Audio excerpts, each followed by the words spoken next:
I was halfway through my second cup of coffee when the radio crackled. The night had been quiet, too quiet. And that's always the kind of quiet that makes your skin crawl if you spend enough years on the graveyard shift. I stirred in my chair, hearing the static hum before the dispatcher's voice came through. Clipped and formal, but with a tension I couldn't ignore. Unit 12, we've got a report of a missing trucker. Last known location, Highway 47, mile marker 19. Over. I frowned at the clock. 2:30 in the morning. Highway 47 wasn't just another stretch of asphalt. Anyone who had driven it at night would tell you it had a history. Cars disappearing, trucks turning up with their engines running, but no driver in sight. Locals whisper about shadows moving across the lanes when fog rolled in thick. I shook the thought away, trying to tell myself it was just stories. But I couldn't, not entirely. Copy, dispatch. I'm on it, I said. Grabbing my coat and holster, I left the warmth of the station, feeling the cold air hit my face in a way that made my bones ache. The highway was only 15 minutes out, but it felt like stepping into another world. The streetlights gave up before the trees did, and soon it was just me, my headlights, and the endless dark. I tried to focus on the details the dispatcher gave me. The trucker's name was Rick Holden, 52. Long hauls. The kind of guy who spent more time talking to the rig than anyone else. He'd called his wife earlier, said he'd be home by morning, and then nothing. No calls, no texts, no updates. His last signal came from mile marker 19, just where the asphalt cut through the low hills and the pines leaned close to the road. As I drove, the headlights illuminated the fog, rolling over the asphalt in soft, gray waves. It wasn't thick yet, but there was a wetness in the air that made the night feel alive.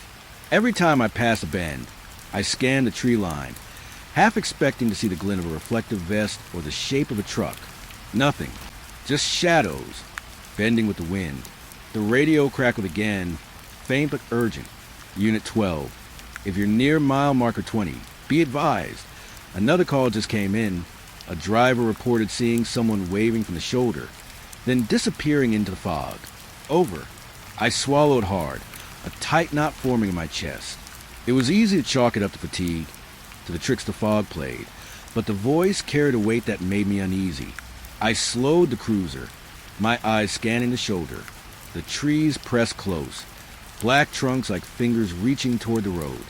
I pulled over where the road curved near an old, abandoned rest stop.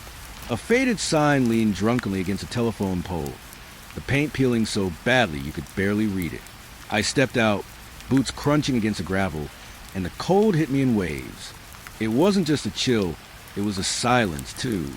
No wind, no rustle of leaves. Even the distant hum of insects had vanished. I radioed in my location, and then walked toward where the trucker's signal had last been. I kept expecting to see a truck, a taillight, a shadow, but the asphalt stretched empty in both directions, reflecting my flashlight in strange, wet patterns. I crouched, scanning the ground, and my stomach twisted. Tire tracks, half erased in the damp gravel, led off the road toward the trees. Not the kind trucks left when they pulled over. Too narrow, too precise. I followed them anyway. Every step into the forest made the hair on my neck rise. The night seemed to bend around me. Branches scraped against my coat, and the fog thickened suddenly, curling around my legs like fingers. I called out, my voice sounding alien in the dense air. Rick? Truck stop? Anybody. My words were swallowed almost immediately. A sound answered me, soft at first, then louder. A scraping, like metal against metal, rhythmic and distant. My heart jumped. I froze, straining to pinpoint it. It didn't sound like a truck. Not really. More like a tool being dragged over rock. Irregular and off-kilter. I started walking again, more carefully now. My flashlight beam bounced over fallen log, then landed on something that made me stop cold. A piece of reflective tape, stuck to a tree trunk, winking back at me in the dim light. The color, the shape, everything screamed Rick's jacket. I crouched to inspect it, running a gloved hand over the sticky fabric. Damp cold. Someone had been here recently. The scraping noise stopped. Silence. Not just normal silence, but the kind that presses against your ears. your chest, your thoughts. I shivered, hearing the faintest whisper of movement behind me. Not footsteps, not leaves crunching, just presence. I spun my flashlight around. Nothing, just fog curling between the trees. The night holding its breath. I knew I should have turned back. I knew it, but something kept me moving. A stubborn, irrational part of me. The part that always answered calls like this. That couldn't leave a man out here alone. Or maybe it was something else entirely. Some instinct my rational mind wouldn't admit. I followed the tracks a little farther, deeper into the trees. And then I saw it. A truck, hidden among the fog, half buried in low brush. Engine off, lights dark. No driver. Nothing moving. I approached slowly, my flashlight trembling slightly in my grip. The cab was empty. Keys in the ignition. Coffee cup on the dash, still warm, steam long gone. Papers scattered across the passenger seat. I leaned in closer and froze. A map, a hand-drawn map of Highway 47. Mile markers carefully marked. Circles drawn around certain spots. One of them, the exact mile marker I just passed. A note in sloppy, hurried handwriting. Don't follow them. My stomach sank. My hands cold despite the chill. What the hell did that mean? Who was they? And why had Rick stopped here? Left everything behind. I glanced around, suddenly aware of how alone I was. And yet not alone. The fog moved differently here, curling at the edge of my vision, shifting in ways the wind couldn't account for. I radioed in, keeping my voice steady, even though my chest felt tight. Dispatch truck located.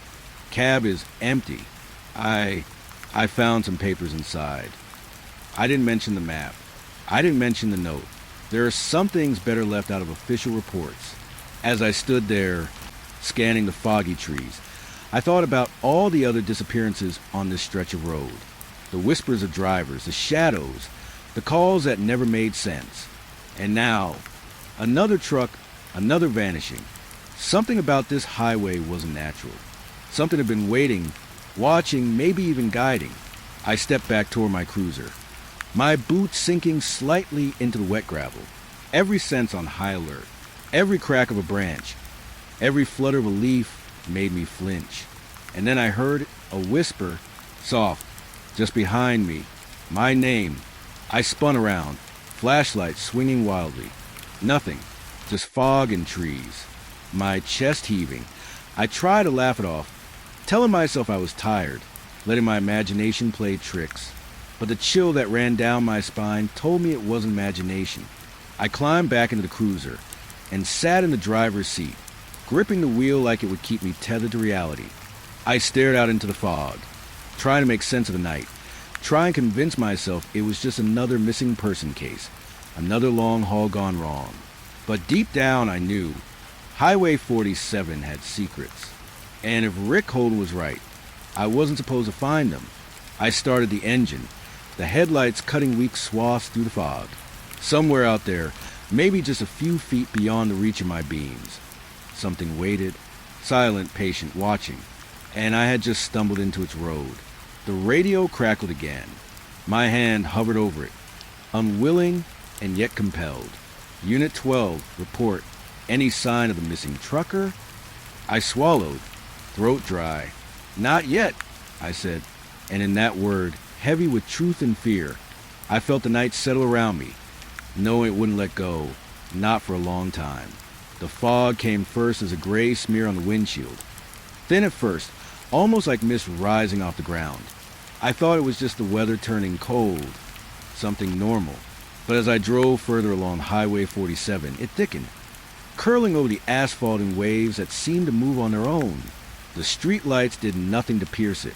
My headlights barely cut through a few feet, and every shadow became something alive in the corner of my eyes. I remembered the stories as I drove. Drivers who vanished without a trace. Trucks abandoned in strange positions. Radios picking up voices that weren't there. I tried to tell myself those were accidents or tired drivers imagining things. But I've been on this highway long enough to know, long enough to respect it.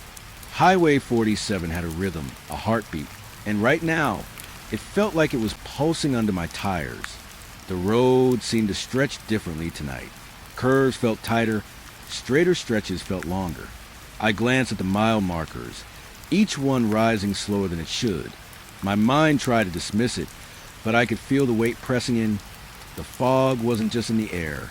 It was in the space around me, settling into the car, making the interior seem heavier, darker. I thought of Rick Holden. How could someone vanish in the middle of an empty highway? How could a truck sit there with keys in the ignition and a cup of coffee on the dash, as if the driver had simply evaporated? I kept seeing that reflective tape stuck to a tree, glinting in the flashlight's beam, like eyes watching me even now. Another memory came to me. Years ago, a young woman disappeared while driving through here. Her car was found, doors locked, engine running. Nothing inside, not a single trace. No footprints. No tire marks leading away. And there had been another before that. And another. Always the same pattern. Always the fog. Always silence. I shivered and gripped the wheel tighter. The heater struggled against the damp, creeping cold, but it didn't help much. Every time I inhaled, the air felt wet, tasting faintly of soil and something else, something metallic. I didn't want to think about what it might be. My hand shook a little, and I tried to slow my breathing, tried to anchor myself in logic, in procedure. The fog shifted, moving almost like it had intention. I swore I saw shapes form in the whiteness, but each time I blinked or refocused, it dissolved. Shadows that weren't shadows, but something else, something waiting. I turned on the high beams, hoping to cut through it, but the light only made it brighter, more blinding, more unnatural. My mind wandered, clinging to memories of patrols through these same curves, these same bends. I remembered a long night when I was younger on this route.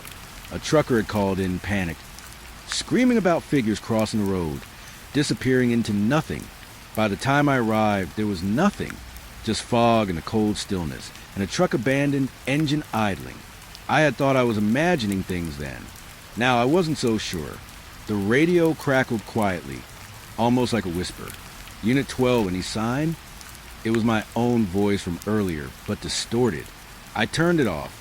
I didn't want to hear it. The silence that followed felt heavy, like the fog had pressed it into the car with me. My eyes flicked to the mirrors. I could barely make out my reflection through the mist settling on the glass. My own face looked tired, strained, and yet wrong. The highway seemed alive. Every stretch of asphalt felt like it was breathing beneath me, expanding and contracting in slow, deliberate rhythms. I could almost feel it under the tires, pulsing in time with the blood in my veins. Each mile marker passed like a heartbeat, slow and irregular. The fog moved ahead of me, curling around bends before I got there, as if anticipating my path. I remembered another night, just a month ago. A local farmer had reported seeing headlights in the fog, far ahead, but when he drove toward them, they vanished. He swore the road behind him had changed. Curves that weren't there before, shadows that shouldn't exist. I didn't believe him at the time. I wish I had. Every sound seemed amplified now. Tires humming against asphalt, the softening of the engine, the faint whistle of wind through the trees. And beneath it all, a faint scratching like nails on gravel. My pulse jumped. I forced myself to breathe, to keep my eyes on the road. I had to keep moving. Stop, and I might get swallowed by this fog. A deer darted across the road, too fast, too sudden. My heart jumped, but when I turned, there was no reflection of it in the headlights. No tracks in the fog behind it. Just emptiness. And then the forest closing in. I pressed on, mile marker 21, 22. The fog didn't thin, didn't lighten. It thickened, curling in on itself, swallowing everything beyond my beams. I realized I hadn't seen another car in miles. Not a single light. Not even a distant glow from a house. Just me, the road, and this fog that seemed endless. The radio buzzed again. This time, not the dispatcher. A whispering voice, so faint I almost thought I imagined it. My name, Unit 12, just a breath, almost drowned in static. I swallowed hard. My hands tightened on the wheel. I told myself it was just fatigue, just my mind playing tricks. But something in the tone, Something in the cadence made me stiffen. Someone or something was watching. I slowed the cruiser, headlights sweeping over fog-laden trees. The shape seemed closer now, almost crouched at the edge of my vision. Branches scraped the roof lightly, though the trees were well back from the road. My pulse thundered in my ears, my throat dry. I kept repeating the rules. Stay calm. Follow procedure. Don't let imagination take over. And yet, I felt drawn toward the center of the fog, as if it had a pulse I could follow, as if it wanted me. I forced myself to think of Rick Holden, the trucker sitting in his cab, the note warning me, don't follow them. I hadn't been following anyone, but maybe the highway itself was following me. Maybe it had been waiting, watching, guiding. The asphalt stretched ahead, bending strangely in the fog, and I realized I couldn't tell if I was moving forward or looping back. The trees were the same, the shadows the same. I blinked, and a shape moved just at the edge of my vision. A figure standing where no one should be, shifting into the mist, disappearing before I could focus. I swallowed again, trying to anchor myself. Keep moving, keep driving. Highway 47 had taken too many before me. I had spent too many nights patrolling it, listening to the stories, dismissing them. I couldn't anymore. Not tonight. The fog pressed closer to the cruiser. The world outside seemed to disappear, leaving only me, the road, and the quiet pulse of something unseen. I tried to push thoughts away, tried to remind myself of logic and reason. But the highway had its own rhythm, its own mind, and it was alive. I passed another mile marker. Number 23. Or was it 19 again? I couldn't tell. The lines on the asphalt seemed to shift, growing, shrinking, curling in ways that made my stomach twist. I gripped the wheel, knuckles white, heart racing. The fog wasn't just outside. It had seeped into me, into my thoughts, making me second-guess everything I knew. And then, faintly from the radio, a static-laden whisper, "Don't stop." I swallowed hard.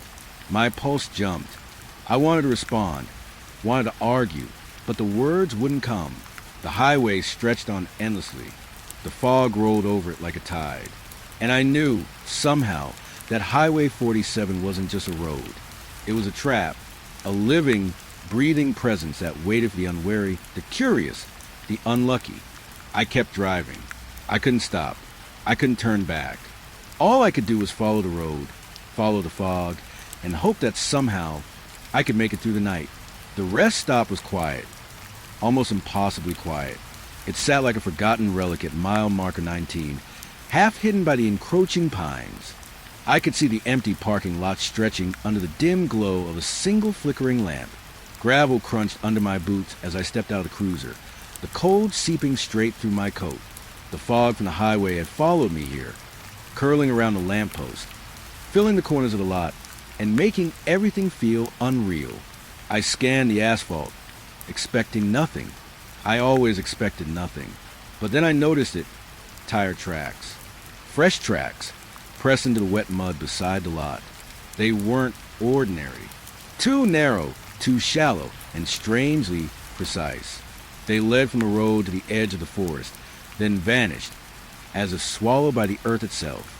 I crouched to examine them, the cold mud clinging to my gloves. The tracks weren't left by Rick's rig. Too small, too clean. There was a rhythm to them, like deliberate pacing. Whoever, or whatever, had made them didn't leave a messy trail. I ran my hand along the edge of one groove and felt the slick, wet texture of the soil. It was cold, unnaturally cold, like it had been sitting in the fog too long. I couldn't shake the feeling that I wasn't supposed to be here, that the tracks were meant as a warning. I shook my head, trying to push the thought away. I was a sheriff. I followed leads. I investigated missing persons. But this was different. There was something in the air that made my stomach tighten. A presence I couldn't see, but could feel pressing against my skin, wrapping around my chest.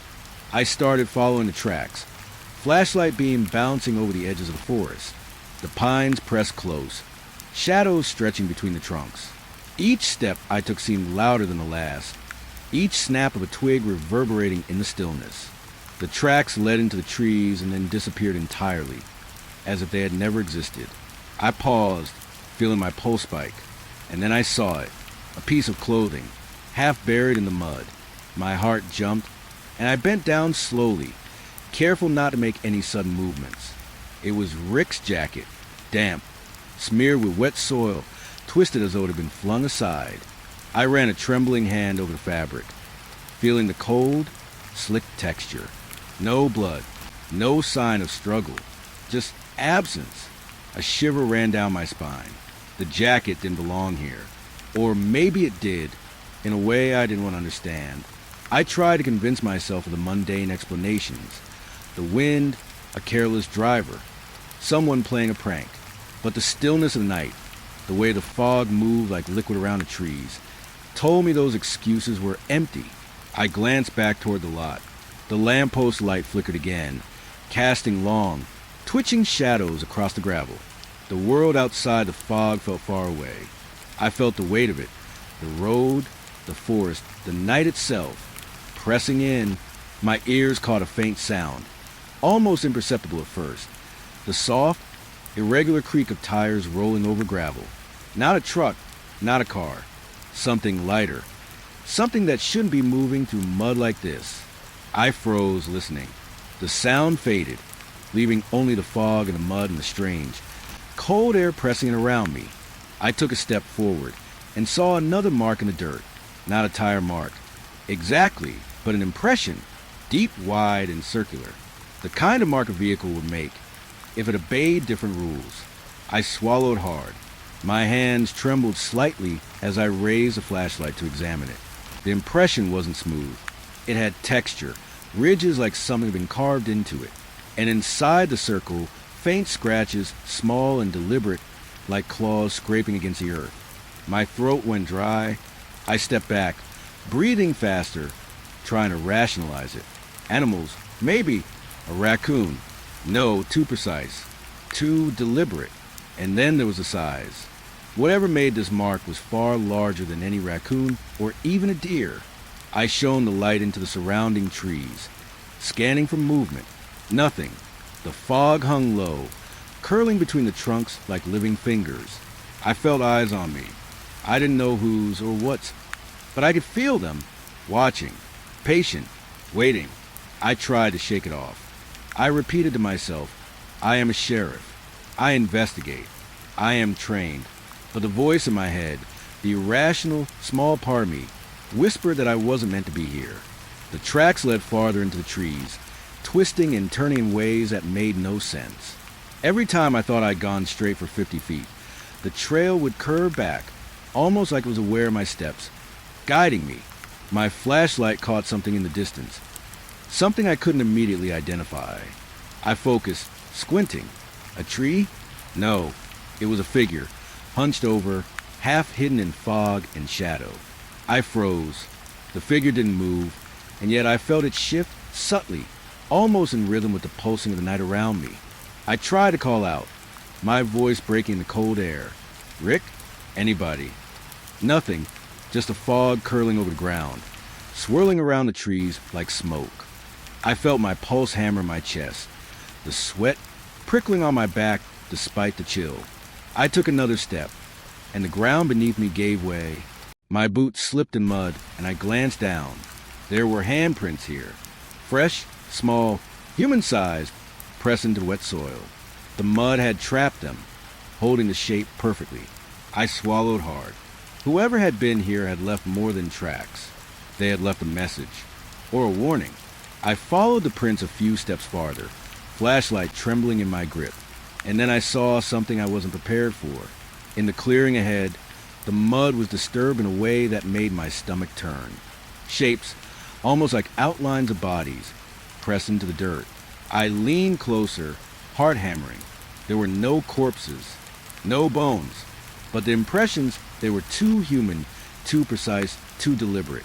I staggered back, nearly tripping. My mind refused to accept what I was seeing. I told myself I was hallucinating, that the cold, the stress, the fog had broken something in me. But even as I tried to reason it away, a deeper fear rooted itself in my chest. The earth itself seemed to have a pattern, a rhythm. The highway, the rest stop, the tracks, everything connected, everything deliberate. And then the scraping started again. Not soft this time, but louder. The sound of metal dragged across gravel, slow and deliberate, echoing in the fog. I turned toward it, shining my flashlight. Nothing. The trees pressed close, black trunks like fingers. But I could feel it, the weight of something there, just beyond the reach of the light, moving slowly, circling. I backed toward the cruiser, trying to keep my flashlight between me and the clearing. My mind raced. There was no normal explanation for any of this. The tracks, the handprints, the strange impressions in the mud, the sound and the figure I thought I'd seen, half hidden in the fog. It wasn't just a missing trucker anymore. It was something else. Something old, patient, and aware. I climbed back into the cruiser, shaking, mud on my gloves, heart hammering. I sat in the driver's seat, staring at the clearing through fogged-up glass. I knew one thing with absolute certainty. Whatever had been here wasn't gone. It had watched me. It had waited. And it wasn't done. I tried to radio my findings. My voice came out hoarse. Dispatch. I found tire marks. Strange impressions, handprints. No sign of Rick yet. Static answered me. No one responded. Just static, humming low in my ears. I turned on the heater, tried to warm myself, but the cold lingered, not just a physical cold. The fog had brought something else with it, a weight in my chest, a whisper in my mind, a memory I couldn't place. I thought about the highway, about the other disappearances, about the warning I'd found in Rick's cab. Don't follow them. I swallowed hard, gripping the wheel. I couldn't stop. I couldn't leave. The highway had a pulse, and the fog had its own rhythm. It wanted me to follow. I knew that. I felt in the way the mud seemed alive, in the way the tracks had disappeared, in the way the night itself pressed against me. And so I drove on, leaving the rest stop behind, the strange tracks fading into the fog. But I couldn't shake the feeling that I hadn't left anything behind at all. The mud, the impressions, the strange tire marks. They were still there waiting, watching, patient, and I knew, somewhere deep down, that the night was just beginning. The road stretched out ahead, shrouded in fog that wrapped around the cruiser like a living thing. The forest pressed close on either side, dark shapes bending under the dim light of my headlights. I'd left the rest stop behind, the strange tire marks and handprints lingering in my mind like a warning I couldn't ignore. My hands gripped the wheel tighter than necessary, knuckles white, as if holding on could anchor me to reality. The radio, which had been silent since my last report, crackled suddenly. Not the dispatcher, not a normal transmission. Just static. The kind of static that makes your skin crawl. I adjusted the dial, trying to clear it. The hum filled the cab, low and constant, but then words. Almost a whisper. Help, please? I froze. My heartbeat thudded in my chest like a hammer. It sounded like Rick. I knew it did. Not just because of his voice, but because of the tone, the terror in it, the desperation. My fingers trembled as I reached for the volume knob, but the whisper came again, clearer this time. Don't follow. I yanked the radio off, heart racing, trying to steady my breathing. I told myself it was a fog playing tricks, my mind connecting dots that didn't exist. But the words had been clear, too clear. The fear in that voice was alive, crawling under my skin, wrapping itself around my ribs. I swallowed hard, trying to make sense of it. A trucker lost in the fog, talking to a radio. Maybe I had heard recordings before. Maybe my brain was filling the gaps. I shook my head. No, this was different. This wasn't imagination. It was the same desperation I'd seen in other missing persons cases. The same haunting, pleading tone that reached out at night and grabbed you by the chest. I felt it. I felt him. And I knew I wasn't just listening. I was part of it. The fog thickened again, curling over the road in slow waves. Each time my headlights passed a bend, I felt the trees leaning closer, as if trying to peer inside the cruiser to watch me, to test my resolve. I told myself to stay calm, breathe, focus. The rational part of my brain kept repeating the rules. Follow procedure, stay on the road, report back. But the whisper of Rick's voice gnawed at my thoughts, refusing to be ignored. Please hurry. The words were fragmented now, twisted with static, like the radio couldn't contain them. I gripped the wheel so hard my knuckles hurt, trying to block it out. But the sound was everywhere. Inside the cab, outside in my head. The fog pressed against the windows, and for a moment I thought I saw a movement. Not outside, but in the reflection of the glass. A shape sitting there, just behind me, blurred and gray, twisting with the static in the radio. I blinked. Nothing. Just my reflection, pale and tense, eyes wide. But the feeling didn't leave. Something was with me. Something patient, deliberate, watching me unravel slowly, like it had been waiting for this moment for a long time. I thought of the highway of the disappearances. Every truck, every abandoned cab, every missing driver, all of it connected. The tire tracks of the rest stop, the strange impressions in the mud, the empty jackets, the vanished bodies, all whispers, all warnings. And now, Rick's voice, reaching out through the static, bringing me closer to something I wasn't ready to see. Behind trees, I slammed my hand on the dash, turning the radio off completely this time.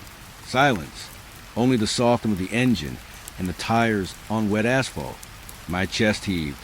I closed my eyes for a second, counted 10, trying to convince myself that the night was just a long stretch of fog and trees. But I couldn't, because even without the radio, the whisper lingered in my mind. Rick's voice wasn't just sound. It was memory, fear, a tether dragging me into the same trap that had claimed him. I kept driving. The road twisted unnaturally, bends sharper than I remembered, straightaways longer than they should be, mile markers passed in a slow, uneven rhythm. I blinked and wasn't sure if I was moving forward or looping back. The forest seemed to shift around me, branches leaning closer, fog curling at the edges of my vision. I tried to remember logic. Highway 47 was just a road, just asphalt, trees, and fog. But my gut screamed otherwise. Another crackle. Soft at first, then louder, cutting through the stillness. I hesitated, then turned the radio back on. Static, white noise, and then words again. Look under. I froze. My pulse spiked. I spun the dial, tried to find the source, but it wasn't directional. It wasn't coming from anywhere I could locate. The sound filled the cab, wrapping around me, curling in my chest like the fog outside. I wanted to scream, to throw the radio out the window, to leave the highway and never come back. But part of me couldn't. Something tethered me to it, made me lean closer, straining to hear. Under cab.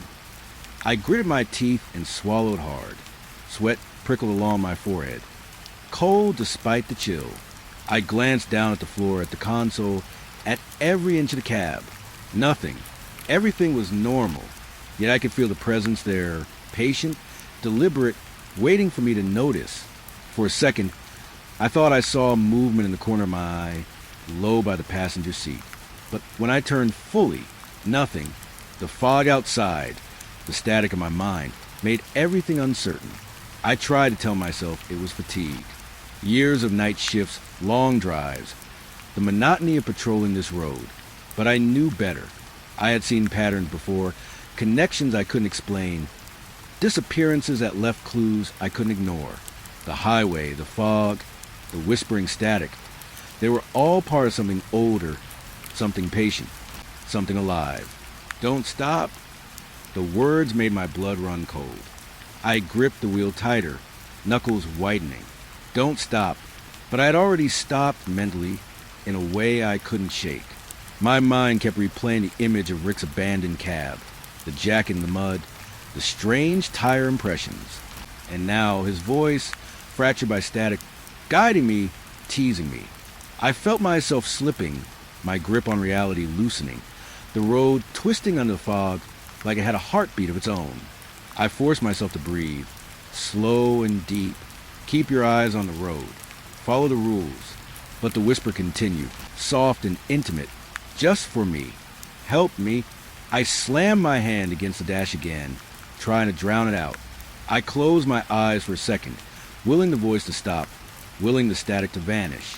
When I opened them, the fog outside seemed thicker, heavier, moving in waves that made the trees sway unnaturally. Shadows stretched across the road, bending, twisting. My headlights barely cut through the whiteness. I was no longer sure where the asphalt ended and the forest began. Here now, I nearly lost it. The whisper had become a command, a presence in the car, pressing against my chest, curling into my thoughts. I want to pull over, to get out, to run into the fog and escape it, but my body refused. My hands gripped the wheel, heart hammering, mind spinning. The highway wasn't just a road anymore. It was a living, breathing entity, and it was speaking to me. I reached for the radio one last time, not to turn on, but to steady my hands. The static was quiet now, almost contemplative, as if it had waited this long to draw me in completely. My reflection in the rear-view mirror looked wrong. Tired, yes, but pale and stretched, like the fog had reached into me, reshaping my face to fit the night. I swallowed hard, gripping the wheel, trying to focus. Highway 47 had claimed others. I knew that, and now, with Rick's voice echoing in my mind, with the fog wrapping around the cruiser, I knew I was next in line if I let it. The radio had only shown me that much. I kept driving. Fog curling, road bending, voice whispering. Every mile, every breath, every heartbeat reminded me that Highway 47 wasn't empty. It was alive, watching, waiting, and it was patient. I drove slowly along the edge of Highway 47, headlights cutting weak swaths through the dense fog. The road stretched endlessly, bending slightly, then straightening again, as if it had no intention of letting me find what I was looking for.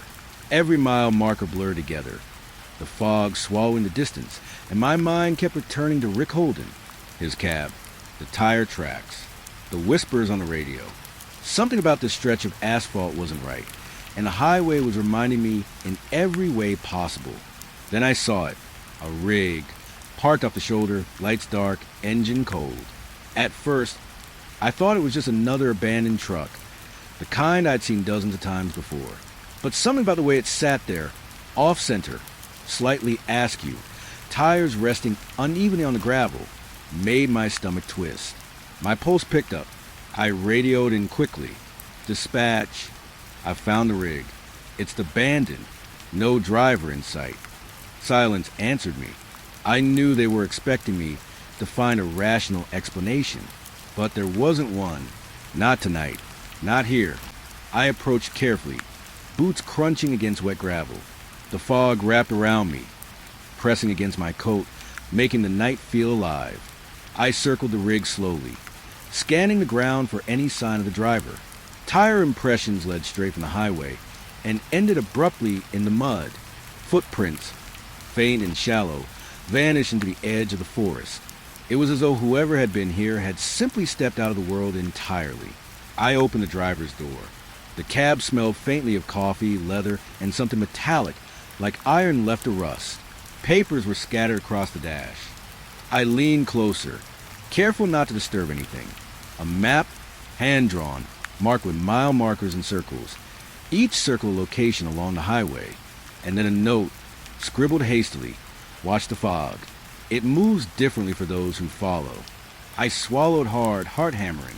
Whoever wrote this had been here recently. Whoever had left it wasn't gone. And the way the highway bent in the fog, the way it seemed to pulse beneath my tires, made me think that maybe I had stumbled into something I wasn't supposed to see. I stepped back from the cab, shining my flashlight along the ground. That's when I noticed the small personal items, arranged in a deliberate pattern across the passenger seat and console. A wallet opened, showing a driver's license. A pair of gloves laid neatly beside it. A photograph tucked on the map, edges curled and damp. A family picture, Rick with his wife and child, smiling, unaware of the highway's long memory. It struck me then how deliberate it all was. Whoever had left these items wanted me to see them. Not hidden, not left a chance. The arrangement was a message, A breadcrumb trail left in the fog for someone to follow, or maybe a warning. I couldn't shake the chill crawling up my spine. I ran my fingers along the map again, noting the circles. Each one marked a point along the highway where disappearances had occurred, patterns I had known instinctively. But seeing them here, marked by the hand of someone who had been lost, or worse, who had survived, made my stomach knot. I thought of the whispers on the radio, the tire tracks, the handprints in the mud. Everything led to this stretch of road, everything connected. I glanced back at the forest, shrouded in fog. Trees loomed like silent sentinels, bending slightly as if watching me, waiting for my next move. I could almost hear the pulse of the highway beneath my boots, beneath the rig, through the fog. It was subtle, a vibration in the ground, a rhythm that pressed into my chest. The night had a heartbeat, and I felt it synchronized with mine. I climbed into the cab again, settling behind the wheel, though I wasn't sure why. My hands trembled slightly as I gripped it. I couldn't leave. Not yet. Something was here, something deliberate, and it wasn't finished.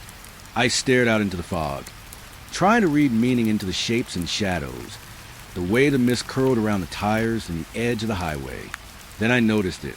On the passenger floor, a notebook, pages damp and curling. I flipped it open slowly, scanning handwriting that was jagged, uneven, terrified. The words didn't make sense at first. Scraps of thoughts, panic, names, mile markers. But then one line stopped me cold. The road moves. It watches. It takes what is near. I swallowed hard, pressing the notebook against my chest.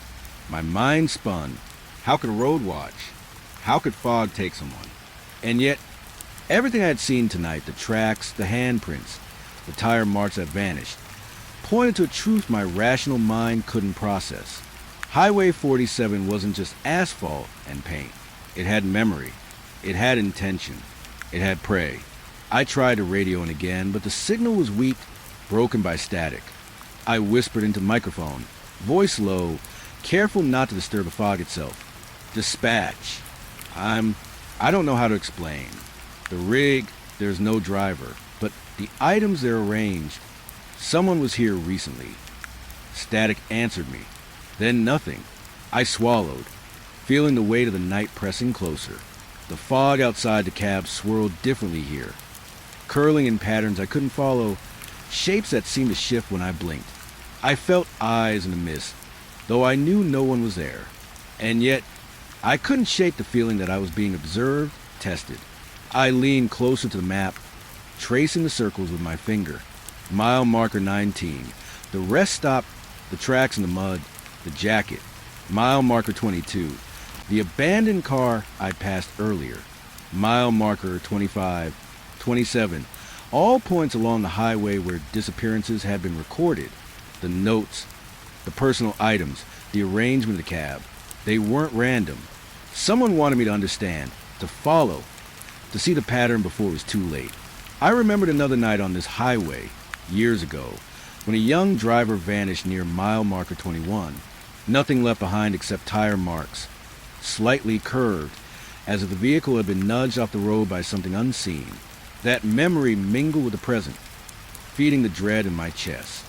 Highway 47 had claimed lives before, and I was beginning to understand that it didn't need hands or teeth to do it. It had patience, and it had rules. I glanced around the cab again.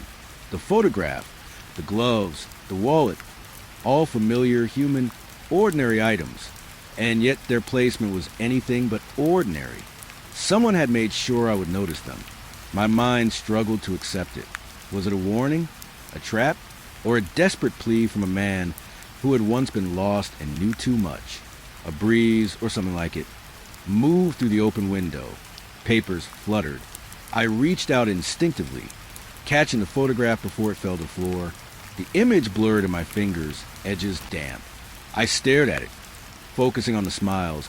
The ordinary life froze in a moment, so human, and yet so far away from the terror that clung to this stretch of road. I leaned back, rubbing my temples. The fog pressed against the cab again, wrapping the rig in a soft, almost living blanket of gray. I could feel it moving with me, curling around my shoulders, whispering over the engine's hum. It wasn't wind. It wasn't air.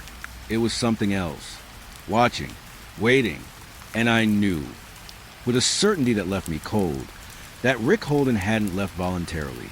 He had been taken, or he had vanished willingly, but not without leaving a trace, a message, something to warn the next person. I picked up the gloves, holding them in one hand. The tactile, familiar weight grounded me for a moment, but even as I did, a thought gnawed at the back of my mind. The arrangement, the note, the map, it wasn't just to warn me. It was to draw me in, to make me follow the rhythm of the highway, to make me notice the patterns that others hadn't survived long enough to see. I exhaled slowly, letting my breath fog the windshield. The highway seemed to stretch endlessly ahead, bending into nothing, swallowed by mist and shadow. I felt the pulse beneath the tires again, faint, insistent, like the heartbeat of the road itself. Every instinct screamed at me to leave, to abandon the rig, the map, the notebook, the warning, and just drive. But part of me, the part that had survived nights like this before, knew I couldn't.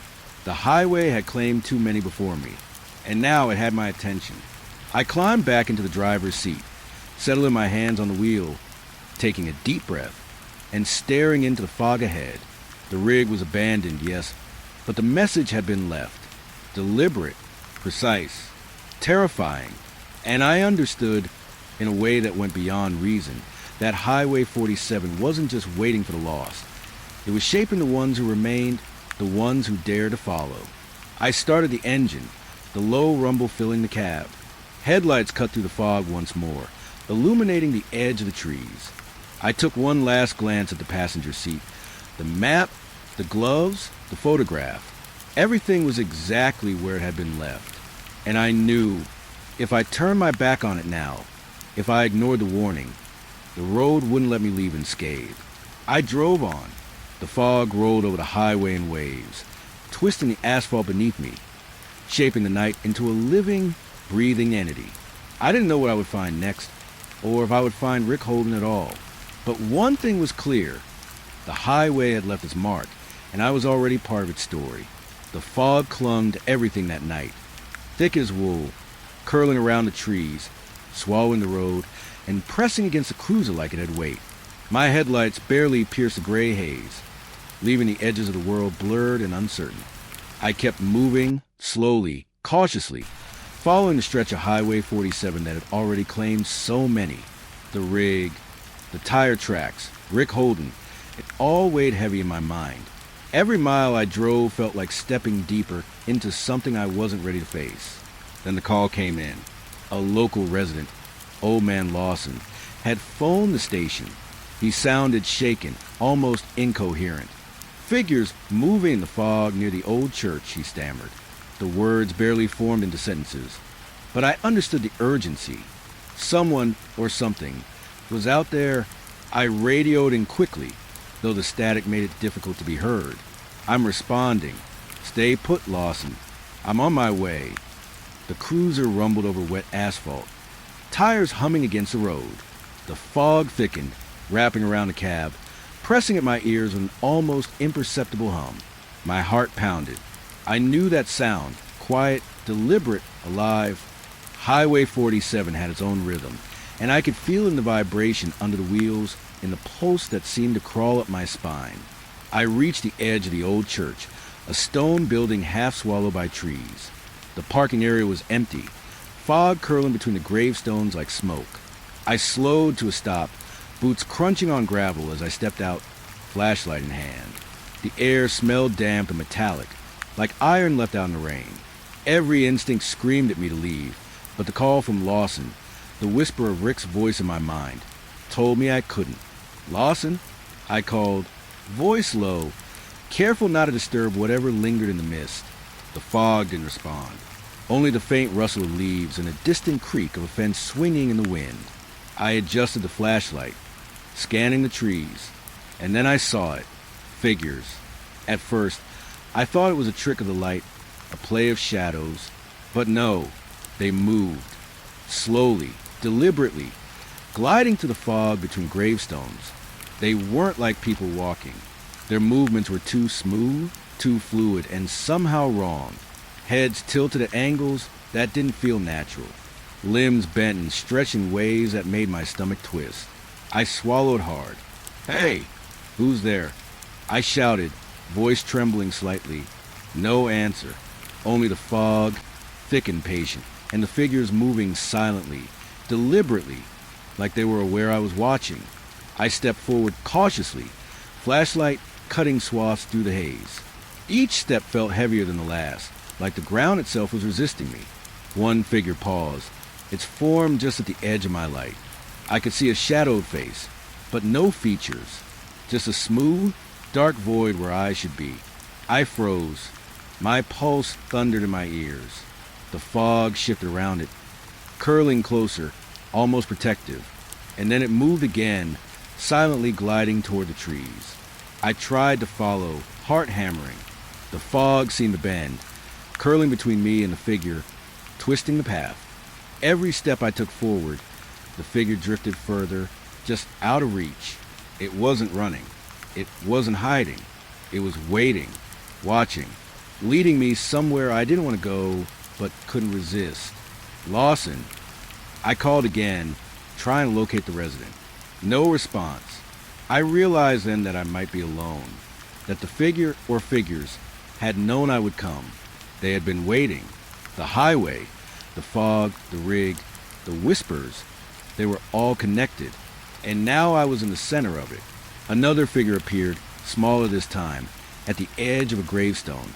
It mirrored the first, movement slow, deliberate, limbs too long, body swaying unnaturally. I swallowed hard, chest tight. The flashlight trembled in my grip. My mind tried to rationalize, actors' hallucinations, fog playing tricks. But the instinct in my gut screamed that none of that could explain what I was seeing. I stepped closer, voice low, careful. "I'm the sheriff. Show yourself." "What are you?" The figures didn't respond. They moved slowly, gliding between gravestones, circling each other, forming patterns I couldn't quite understand. And then I noticed it. Something on the ground near the base of the old church wall. A small pile of personal items, arranged with the same deliberate precision I had seen in the abandoned rig. Gloves, a hat, a wallet, a photograph. All familiar, all human, and yet placed like a message. My throat went dry. I knelt to inspect it, hands trembling. The items were damp with fog, mud clinging to the edges, and beneath them, scratched into the soil, faint impressions of letters. My flashlight illuminated them. Follow the rhythm. I staggered back, heart pounding. The figures paused, heads tilting toward me. I felt a pulse in the air, like the fog itself had a heartbeat. It wrapped around me, pressing on my chest, whispering in my mind, echoing the words I had heard on the radio. I knew then that this wasn't just a warning. It was a test, a pull the highway wanted me to follow. I shook my head, trying to ground myself. This was a patrol, a call for a resident. That was it. Rational, professional, but the fog pressed closer, twisting the gravestones, lengthening shadows. The figures moved again, closer this time, circling the small pile of items, limbs bending unnaturally, heads tilting in ways that defied physics. I swallowed, trying not to scream. A whisper floated through the fog, soft, almost intimate. "Sheriff." I froze. My pulse shot through my chest. The voice was neither male nor female, young nor old. Just there, inside my head, curling around my thoughts. Watch, follow. I gripped my flashlight tighter. Every instinct screamed to run, to leave the church, the fog, the highway behind. But I couldn't. Not yet. Something inside me, the part that had survived nights like this before, was tethered to the figures, to the fog, to the rhythm of Highway 47 itself. I could feel it pulling at me, drawing me into the pattern I wasn't meant to fully understand. I stepped forward cautiously, eyes scanning, trying to keep the figures in view.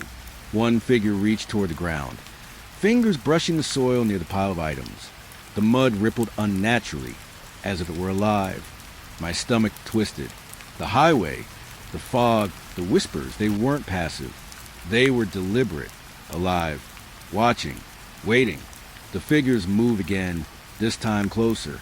I could feel their presence, cold and weighty, brushing against the edges of my mind. Shadows that shouldn't exist bent the fog, wrapping around me. I blinked, and one figure vanished, only to appear on the opposite side of the church.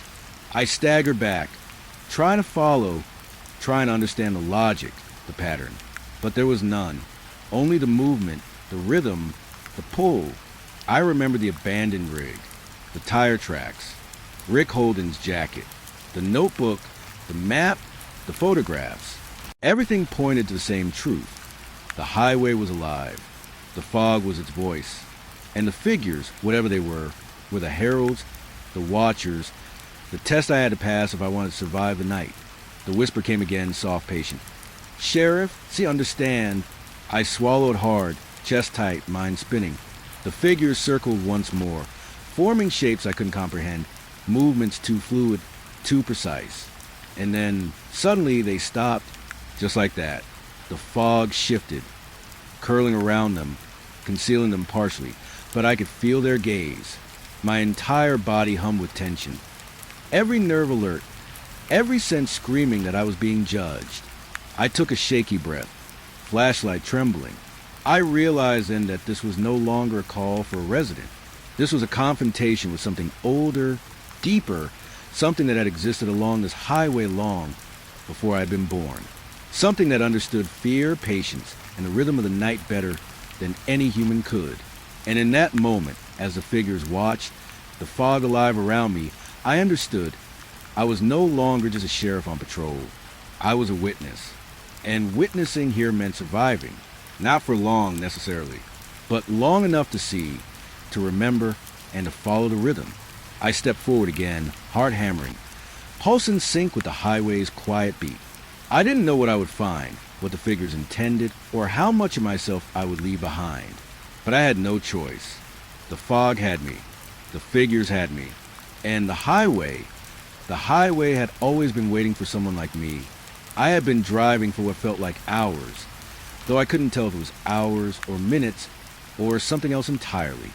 Highway 47 stretched before me like a ribbon of gray, fog pressing close on every side, bending the world into shapes my mind couldn't fully process. Mile markers passed, or didn't. I couldn't be sure. The fog had swallowed the road so completely that distance felt meaningless. Every turn seemed familiar, every straightaway repeating itself. I could have been moving forward, or I could have been circling endlessly. I glanced at the dashboard clock. Time felt warped. I'd started this shift hours ago, chasing the trail of Rick Holden in the abandoned rig, following whispers and shadows. Yet here I was, mile marker 19 again. I had passed it before, hadn't I? Or was it some echo, some trick of the fog?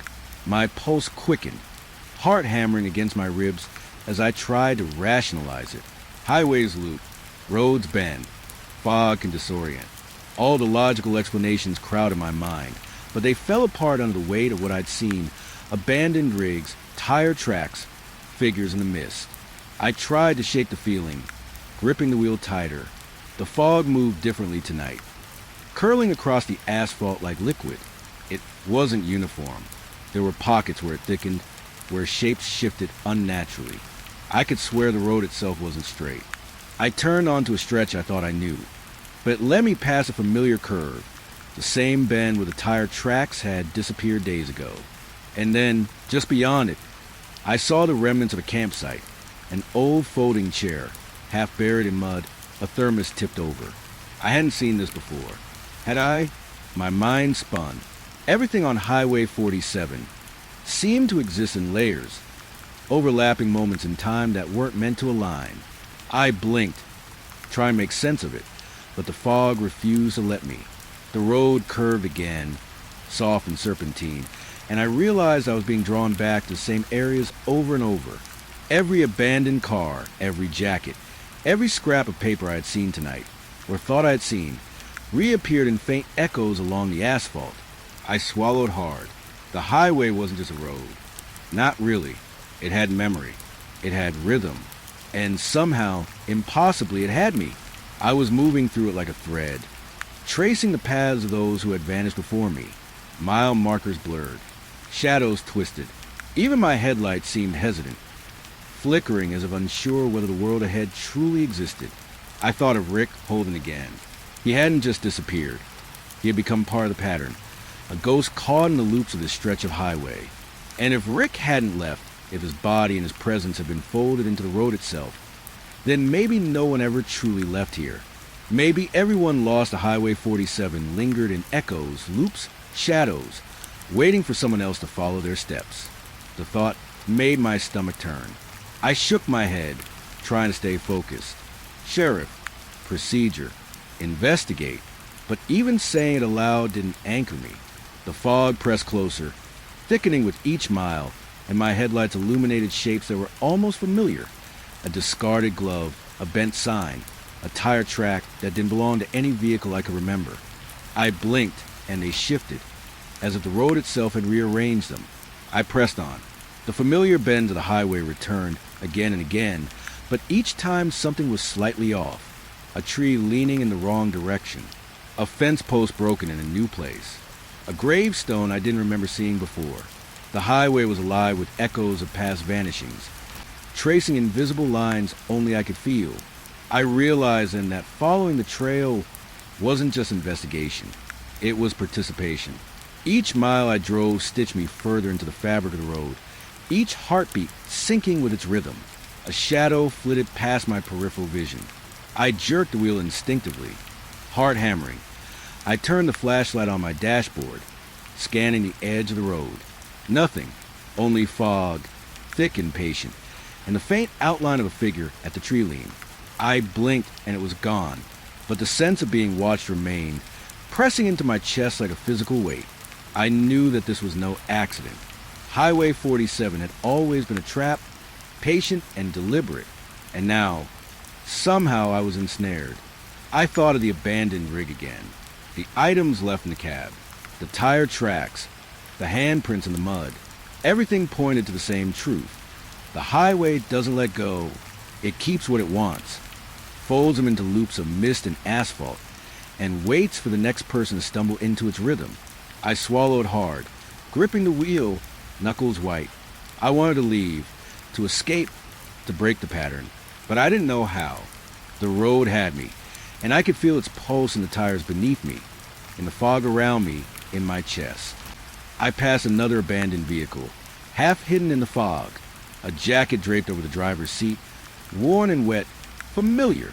My mind screamed recognition before I could rationalize. It couldn't be, could it? Every detail matched something I had seen earlier in my shift. The same slight angle, the same forgotten thermos, the same eerie stillness. And yet the license plate was different. Different truck, same story. The highway folded them into repetition, into endless loops of absence and presence. I pressed on. The fog shifted again, curling in swirls along the asphalt like smoke. The road twisted back on itself, bending into familiar bends, familiar shadows, familiar markers. And I realized with a cold certainty that some vanishings never truly left the area. Their echoes persisted, layered over the asphalt, over the fog, over the night itself. Highway 47 didn't forget. It didn't release. It stored. It remembered. And it waited. A whisper brushed my ear, soft, unintelligible at first, carried on the wind. I froze, gripping the wheel tighter. The fog curled closer, almost tactile, pressing against my skin, and the whisper came again. Follow watch returned. I swallowed hard, heart hammering. The words weren't from a radio, not from the dispatcher. They weren't from any living person. They were the road, the fog, the vanishings themselves, stitched into the night, echoing endlessly along the asphalt. I wanted to scream, to step on the gas and break free. But the highway had a rhythm, and I was part of it now. Each turn, each curve, each bend was pulling me deeper into the loop. I thought of the figures in the fog, the shapes I had glimpsed near the old church, the abandoned rig, the handprints in the mud. All of them were threads in the same web. I could feel the weight of those who had vanished before me, pressing against the fog, pressing against the night, pressing against me. And I understood Highway 47 doesn't let go. It doesn't need to. Its victims become part of it. folded into its rhythm, haunting the road for the next person to follow. The headlights illuminated another mile marker. Familiar. Impossible. I had passed it already, or hadn't I? The fog thickened, and I realized I couldn't tell the difference between what was ahead and what I had already driven past. Highway 47 wasn't a road anymore. It was a living thing, patient, deliberate, and aware, and I was inside it, caught in its loops, unable to distinguish beginning from end, presence from absence. I gripped the wheel tighter, knuckles white, breath fogged the windshield. I wanted to stop, to leave, to step away from the rhythm of the road. But I couldn't. Highway 47 had me. It always had. It would continue to have me. And somewhere ahead, or behind, Rick Holden and all the others were folded into the same endless stretch of asphalt and fog, repeating, waiting, watching. I exhaled slowly, feeling the pulse of the highway in the tires and the fog in my chest. Each mile, each curve, each shadow reminded me that the road never ends, that some vanishings are eternal, and that the highway doesn't just remember, it preserves. And I realized with a chill that wrapped around my spine that I was no longer just a sheriff on patrol. I was a witness, a thread in the endless rhythm of Highway 47. And the highway was patient. The fog had swallowed everything. The highway, the trees, the edges of reality itself. I drove with one hand on the wheel, the other gripping the console, knuckles white, every nerve straining. Headlights cut feeble paths through the gray, but even they seemed unsure of the world ahead. Somewhere, beyond the mist, beyond the curves I had already driven countless times, the truth waited. Or maybe it had been here, all along, waiting for me to notice. I tried to make sense of it. The vanishings, the abandoned rigs, the tire tracks that ended in mud like someone had been plucked from the world, the whispers on the radio, and then the figures. Shadows moving between the trees, bending and stretching in ways that made no sense. Every night on Highway 47 seemed to repeat itself, as though the road itself refused to let anything end. I could feel it in my chest, the pulse of the asphalt, slow, deliberate, alive. I remembered Rick Holden, the abandoned cab, the arrangement of his personal items, that photograph, damp and curling in the fog, and the notebook, the map, the faint scratches in the soil that spelled out messages I couldn't fully understand. All warnings, or perhaps invitations. I swallowed hard, exhaling slowly, trying to steady my racing thoughts. That's when it hit me. The road wasn't just a place where people vanished. It was older than memory, older than the town. Highway 47 had always been here, long before the asphalt, long before the first disappearances. The whispers, the fog, the shadows, they weren't random. They were a chorus of every life the road had claimed, every driver who had followed the curves too long, every traveler who had stopped at a rest area too late. The highway didn't just take people. It remembered them, folded them into its rhythm, and let them haunt what was left behind.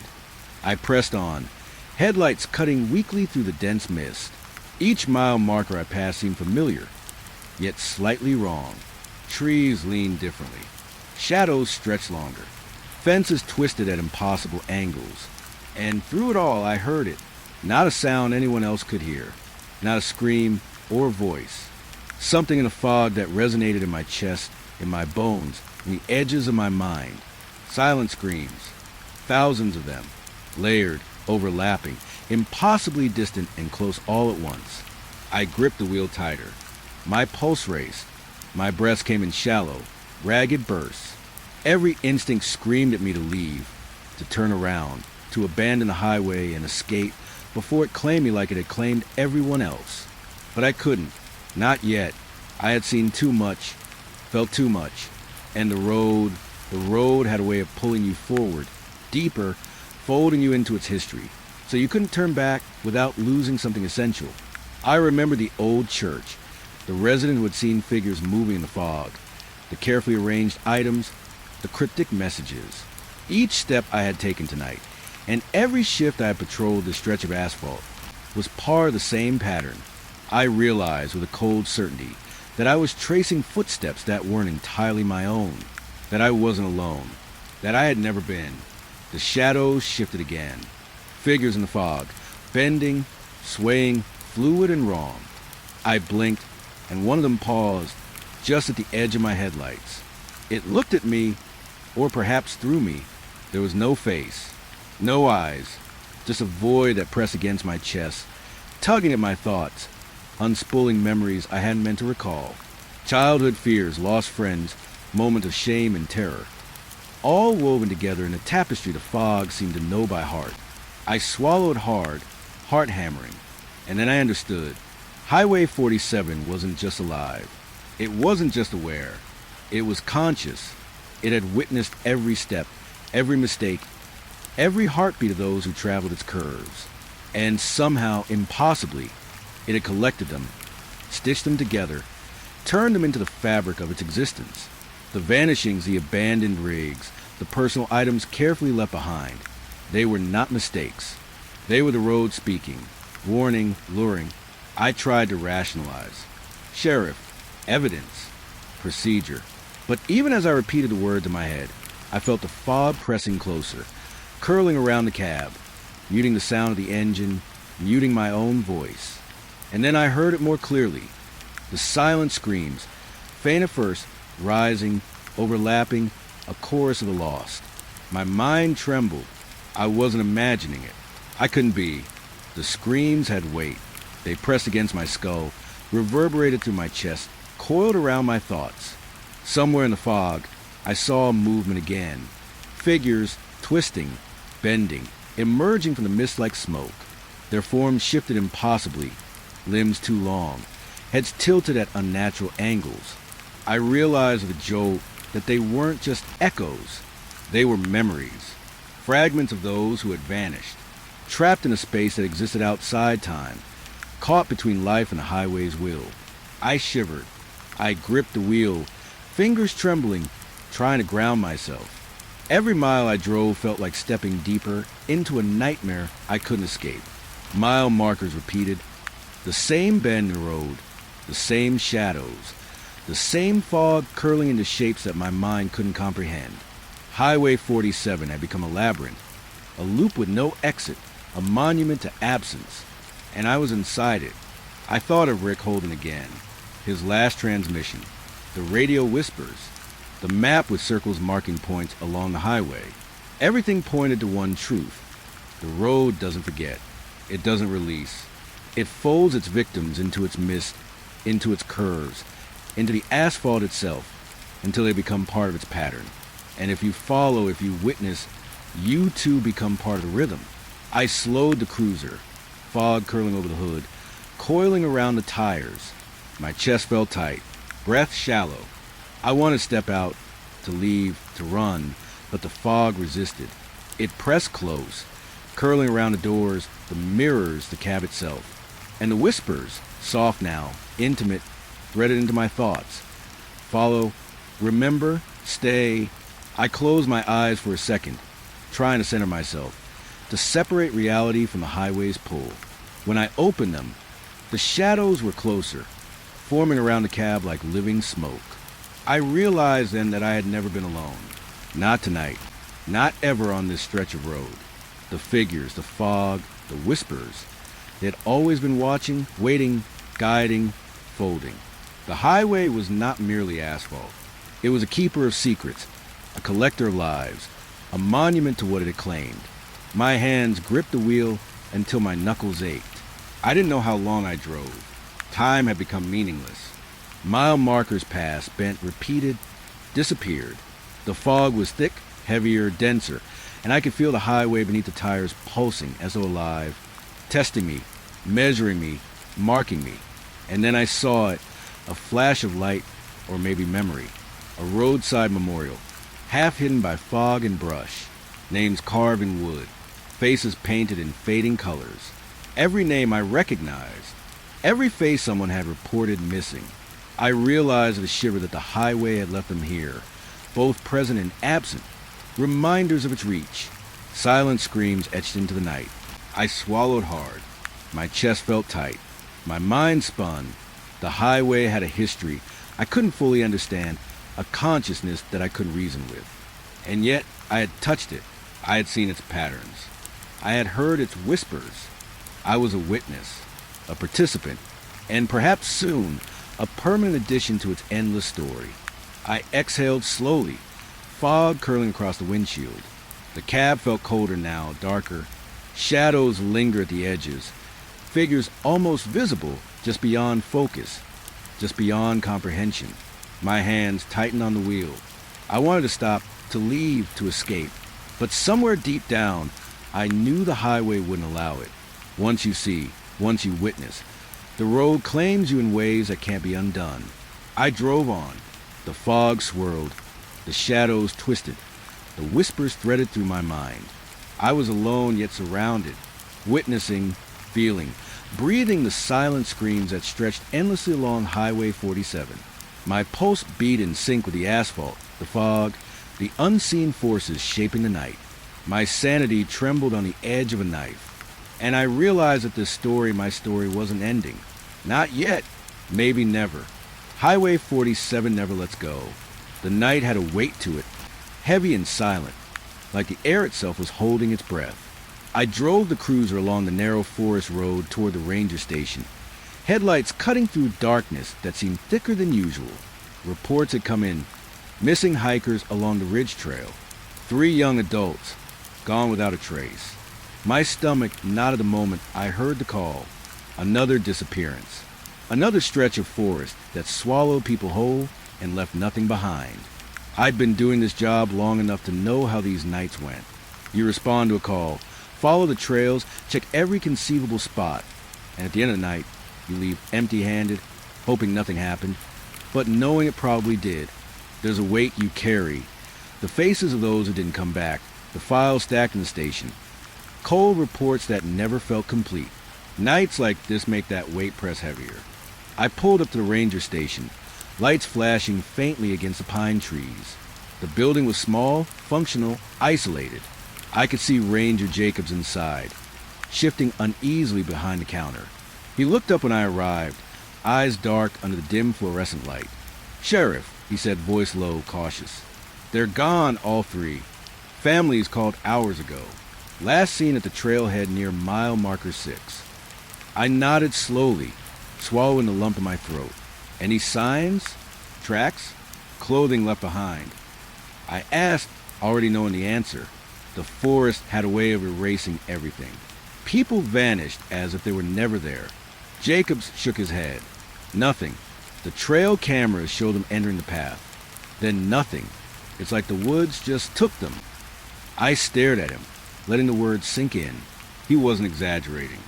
I'd seen it before. People stepping into the wilderness, and it consuming them entirely. The forest doesn't just hide things. It remembers them, reshapes them, folds them into shadows that linger at the edges of your vision. And when you follow, when you try to trace the steps, you realize you're chasing something that isn't entirely in the world anymore. I grabbed my flashlight, radio, and notepad from the cruiser. The night was cold, the kind of cold that seeps into your bones and refuses to leave. I stepped toward the trailhead, eyes adjusting to the darkness. The wind rustled through the pines, carrying a faint scent of wet earth, pine needles, and something else I couldn't identify. A memory from another case flickered through my mind. An abandoned campsite, a scattered backpack, the faint echoes of voices that weren't really there. I shook it off. I had to focus. The trailhead was quiet, too quiet. I scanned the area with a flashlight, shining it over rocks, fallen branches, and the trail winding upward into the forest. Every shadow seemed to twitch. Every rustle of leaves sounded like footsteps that weren't mine. I swallowed, trying to steady my breath. Nights like this make you doubt your senses. Every movement in the corner of your eye becomes something sinister. Every gust of wind becomes a presence. I started up the trail, boots crunching on dry leaves. My flashlight beam cut through the darkness, revealing glimpses of the path ahead. The forest was dense, trees standing like silent sentinels, branches reaching for the sky as though clawing at the moonlight. I remembered other cases, hikers disappearing near mile markers, campers gone without a trace, faint footprints leading to nowhere. Each one left a mark on my mind, a pattern I couldn't fully explain. And I knew as I walked deeper, that this trail might join that pattern. I paused at a bend in the path, listening. The wind whispered through the trees, and I thought I heard voices. Not loud, not clear, just faint murmurs that vanished when I focused. My pulse quickened. My mind played tricks, but my gut told me it wasn't my imagination. Something was here, just out of reach, observing. The forest had always had a way of making its presence felt without revealing itself. I took out my radio, trying to check in with Jacobs. "Ranger, I'm on the trail. Any updates?" Static hissed back, faint and broken. "Be careful, the ridge. It's strange tonight." His voice cut in and out, trailing off into nothing. I swallowed hard. Strange tonight was an understatement. I pressed forward, flashlight scanning. Fallen trees, moss-covered rocks, narrow clearings. And I noticed a footprint. Small, delicate, pressed into the dirt. Not quite human. My stomach turned. I knelt, examining it, tracing the outline with my gloved fingers. There was something wrong about it. Too shallow for some of my size, but perfectly formed for a smaller person. And then it vanished into the underbrush, as if the earth itself had swallowed a whole. I followed the faint traces, heart hammering, every sense on edge. The forest seemed to close in, branches brushing my jacket, shadows bending unnaturally at the edges of my light. The wind whispered again, carrying indistinct murmurs that sounded like laughter, crying, calling. My mind struggled to parse reality from imagination. I'd walked these trails before, seen hikers lost, campers vanished, but tonight felt different. The silence pressed on me like a living thing. At a small clearing, I saw evidence of the missing hikers. A backpack, half open, water bottles tipped over, a flashlight lying on the ground. Nothing else. No footprints nearby. No signs of a struggle. The trail ended there, or at least it seemed to. I scanned the trees, flashlight sweeping, heart pounding in my ears. The forest was alive with unseen movement, shadows twisting in impossible ways, branches bending without wind. I tried to rationalize. Animals, wind, fatigue. I had to, but the feeling in my gut refused to lie. Something had been here. Something had been watching. Something had taken them. And the thought chilled me more than any temperature ever could. I stood in the clearing, breathing hard, flashlight trembling slightly in my hand. I could feel the weight of previous cases pressing down. Faces I had seen in photos, reports I had filed, families who had waited in vain. Highway 47, ridge trails, forests like this one, all places that swallowed people whole. And now, another trio added to the long, silent list. The wind shifted, carrying the faint scent of smoke, or maybe it was something older, something decaying. I spun slowly, scanning the tree line. My flashlight illuminated nothing, then something, a glint, movement in the corner of the clearing. I blinked. Nothing, but the sense of being watched intensified, pressing against my chest, wrapping around my thoughts. I lowered my flashlight slightly, trying to breathe normally. My mind replayed every disappearance, every abandoned campsite, every echo of voices in the dark. I knew the forest had a memory. It held fragments of those who vanished. And tonight, I felt those fragments brushing against me, tugging at my awareness, whispering faintly in a language I couldn't understand. I took a step back toward the trailhead, glancing at the clearing one last time. Nothing moved, nothing appeared, and yet I couldn't shake the feeling that something lingered just beyond the reach of the light, folding itself into the shadows, patient and deliberate. The forest had a rhythm, a pulse, a memory that stretched back longer than any of us could know. And I was standing in the middle of it, aware, helpless, a witness to its slow, deliberate appetite. I radioed Jacobs again. "I'm heading back. Nothing definitive yet. Just be aware, something's off tonight." My words fell hollow even as I spoke them. The static hissed back, and his voice came through faint, almost drowned in the background. "I know. Stay sharp." I turned back to the path, boots crunching over leaves, flashlight scanning, mind racing. Every step felt heavier, every shadow darker. The hikers were gone.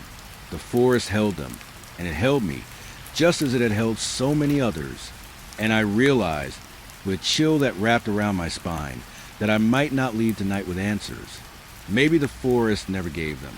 Maybe it only took folded memories into shadows and waited for the next person to notice. I exhaled slowly, shaking my head. The clearing, the trail, the trees, all ordinary and yet impossibly wrong. I knew, deep down, that this wasn't just another case. This was the forest itself asserting its presence, reminding me of every missing person I had ever investigated. Every case that ended without closure. And as I retraced my steps toward the ranger station, I felt the weight of that history pressing against me. A cold, patient reminder that the wilderness doesn't forgive, and it never forgets. By the time I reached the cruiser, the night had deepened further. Fog hugged the treeline. The darkness felt thicker, heavier. I sat in the driver's seat, hands on the wheel, breathing shallow, flashlight resting on the dashboard. The forest waited silently. The hikers were gone, and I was left with the memory of their absence, the echo of every case that had come before, and the grim certainty that this night, like all the others, would leave its mark on me in ways I might never fully understand. The forest was alive with sound, or maybe it was the absence of sound. Every step I took on the narrow trail felt louder than it should have, each crunch of leaves echoing far too long, as if the woods themselves were listening. The wind was still, and yet I could hear something, a faint, delicate rustle that didn't match the movement of branches or leaves. A whisper. I stopped, flashlight cutting a narrow swath of light ahead, and listened. Nothing at first, just a faint, steady hum of the night. And then it came again, softer this time, closer. Not human, not a voice I could place. It was a susurration, a ripple through the air, like someone leaning in close to murmur secrets meant only for me. I swallowed hard, gripping the flashlight tighter, my breath fog in front of me and my pulse thumped in my ears. I tried to rationalize, wind to the pines, my imagination, but the sound had a deliberate rhythm, a cadence I couldn't ignore. Something was there, somewhere beyond the reach of light, and it was aware I was listening.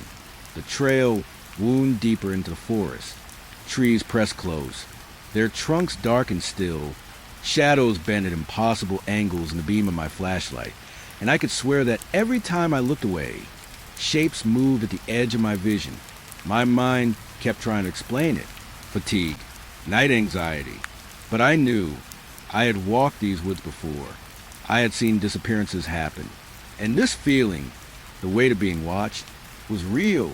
I remembered other cases as I moved forward. Campers gone without a trace. Hikers who had vanished along trails that seemed ordinary by day. All of them had something in common. The night, the stillness, and the whispering. People talked about strange noises, fleeting shadows, and the way the forest seemed to fold on itself when you weren't looking directly. Now I understood why. The whispering came again, rising slightly, almost urgent. I stopped, shining the flashlight toward the sound, but the trees were empty. My chest tightened. I whispered back, voice low and shaky, half expecting a response. "Who's there?" Only the rustle answered. Or maybe it was something else, something that didn't belong. I pressed on. Each step was deliberate, slow, trying to keep my nerves steady. The forest floor was uneven, tangled with roots and fallen branches, but I barely noticed. My attention was fixed on the edges of my light, where shadows twisted unnaturally, and the whispers rippled around me. They weren't constant, but intermittent, like a pattern I couldn't understand yet, a language I couldn't parse. I paused at a small clearing, the kind of place hikers might rest during the day. It was empty now, save for damp earth and moss-covered rocks.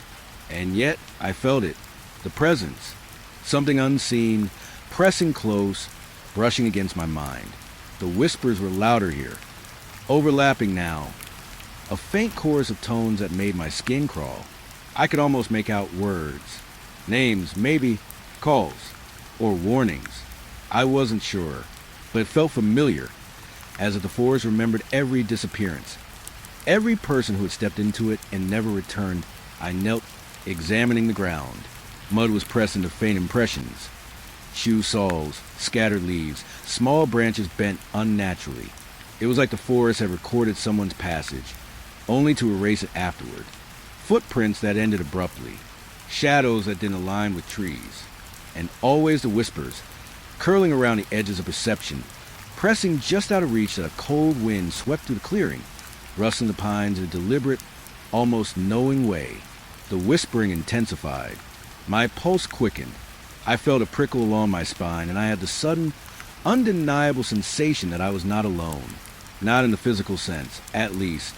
Something watched from beyond sight, aware of me, moving with the rhythm of the forest.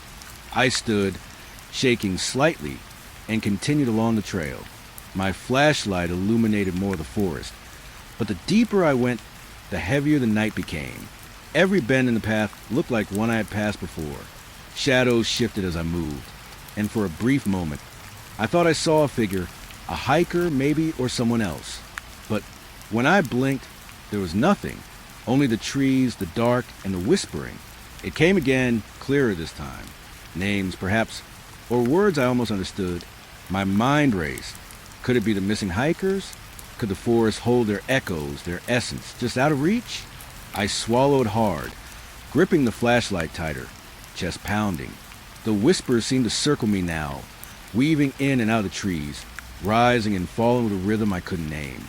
I stopped abruptly, shining the light toward a cluster of pines. Something moved there, a shadow detaching itself from the dark, a human shape, impossibly still, staring at me. Or at least, I thought it was staring. I couldn't see a face, only the outline. The figure shifted slightly, bending in ways that made my stomach twist. I took a cautious step back. My breath hitched low. I whispered, trying to anchor myself in reality. No response. Only the whispering. Only the trees, bending with the rhythm of unseen movement. I realized then that the forest wasn't passive. It wasn't just a backdrop. It was alive with memory, with intent. It remembered every person who had vanished, every hiker who had strayed too far, every patrol I had walked.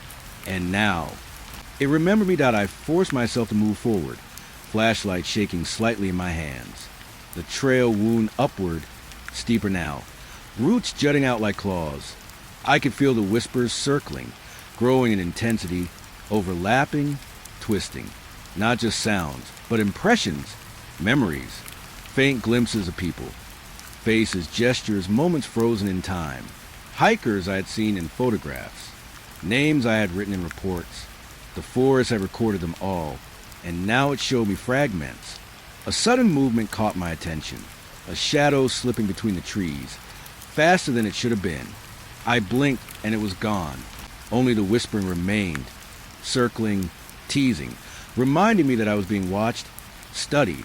My pulse raced, adrenaline surging through me. The forest was patient, unhurried, but deliberate, and I knew I was no longer merely walking through it. I was part of its pattern now, a visitor it observed and measured. I pressed on. Branches scratched my jacket, roots tripped my boots, but I hardly noticed. My mind was caught entirely in the rhythm of the forest. Whispering pines, I thought grimly. Apt name. These trees held memory, presence, the echoes of everyone who had vanished. And now, me, at the top of a ridge, I paused, scanning the treetops and the fog curling through the forest. The whispers intensified again, layered, overlapping. I thought I could make out voices, calls, warnings, names. My mind strained to parse them. I realized with a cold certainty that I might never fully understand. The forest didn't give answers. It only observed, remembered, and whispered. I stood there for a long moment, breathing heavily, trying to steady my racing thoughts. Every sense was heightened. Every shadow seemed to twitch. Every rustle of leaves felt deliberate.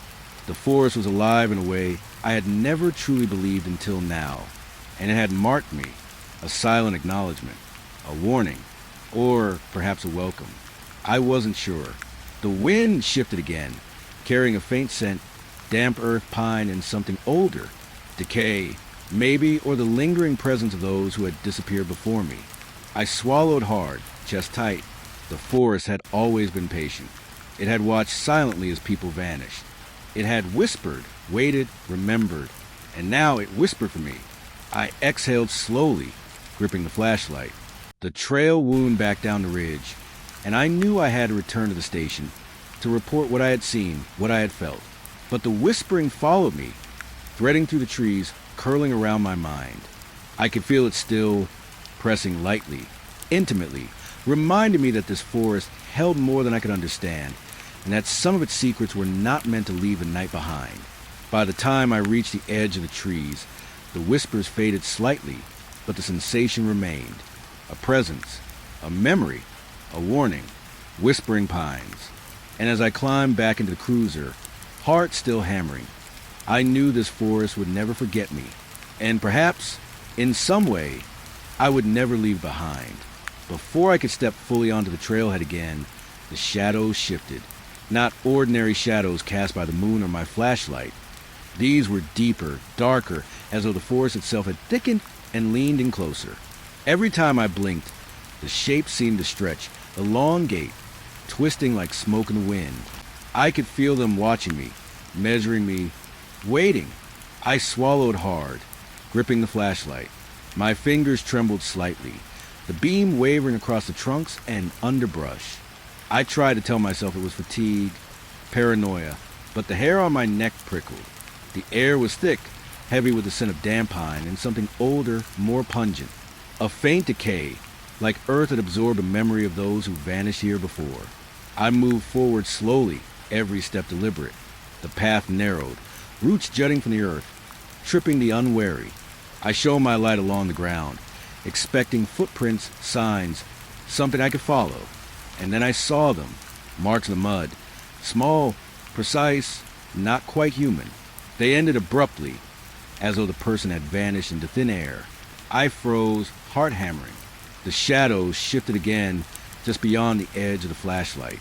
I thought I saw figures, tall, thin, swaying slightly as if caught between two worlds. I blinked, and they were gone, but the sense of presence remained. I could feel it in my chest, a weight pressing down, a pulse that mirrored my own heartbeat. I remembered the reports, missing hikers, campers who vanished near mile markers, the abandoned backpacks and water bottles left behind. All of them drawn into this place, into these shadows, into the whispering of the pines. And now, I was following their echoes, tracing steps that had long since disappeared. I moved on, flashlight cutting narrow lines through black.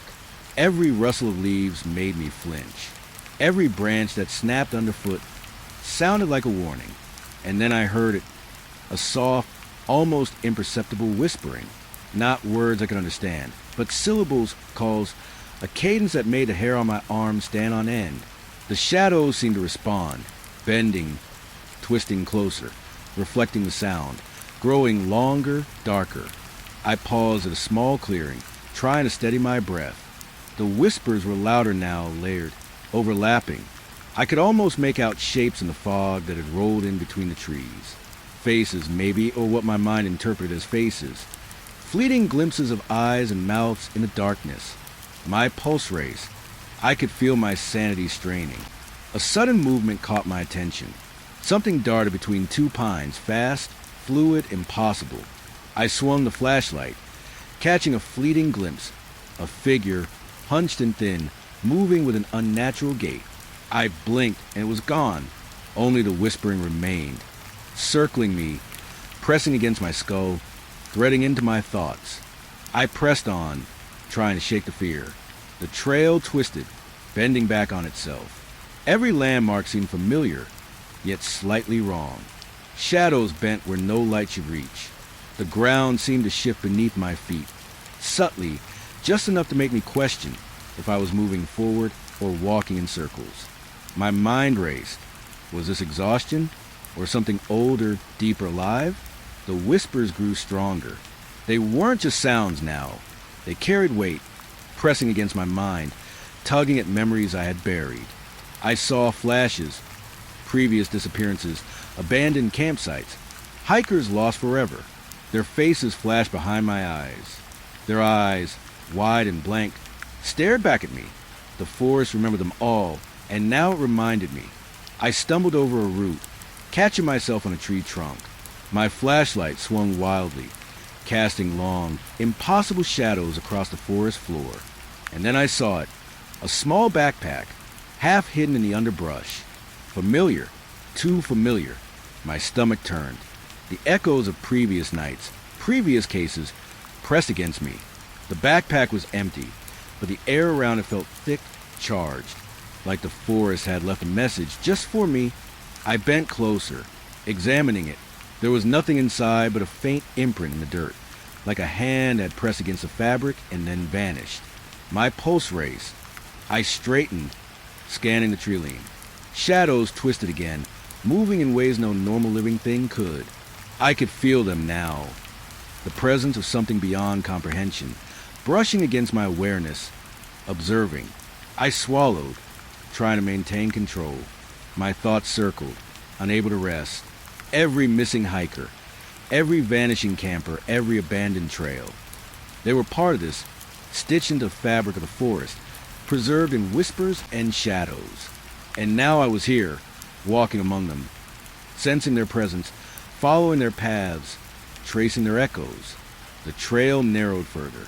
Trees pressed close on either side. My flashlight illuminated faint indentations in the dirt, more footprints, small and precise, ending abruptly, and then the whispering changed, rising and falling like a tide. I could almost make out words, names, calls, warnings. My pulse raced. My hand shook.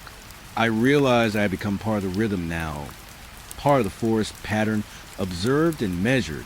A figure emerged suddenly from the fog, a silhouette of a person, swaying slightly, impossibly thin.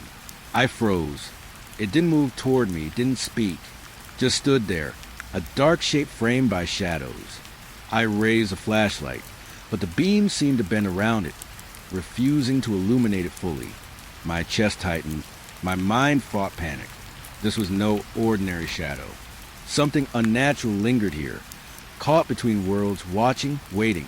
I took a cautious step back. The figure shifted, fluidly, impossibly, moving without sound. My pulse hammered, breath caught in my throat. I whispered, voice trembling, "Who's there?" The figure didn't respond. Only the whispering remained, curling through the trees, layered, overlapping, pressing into my mind. I realized then that the forest had a memory. It stored every presence, every step, every life that had passed through it, and it used that memory. It shaped the shadows, the whispering, the air itself to communicate, or perhaps to warn, to test, to pull.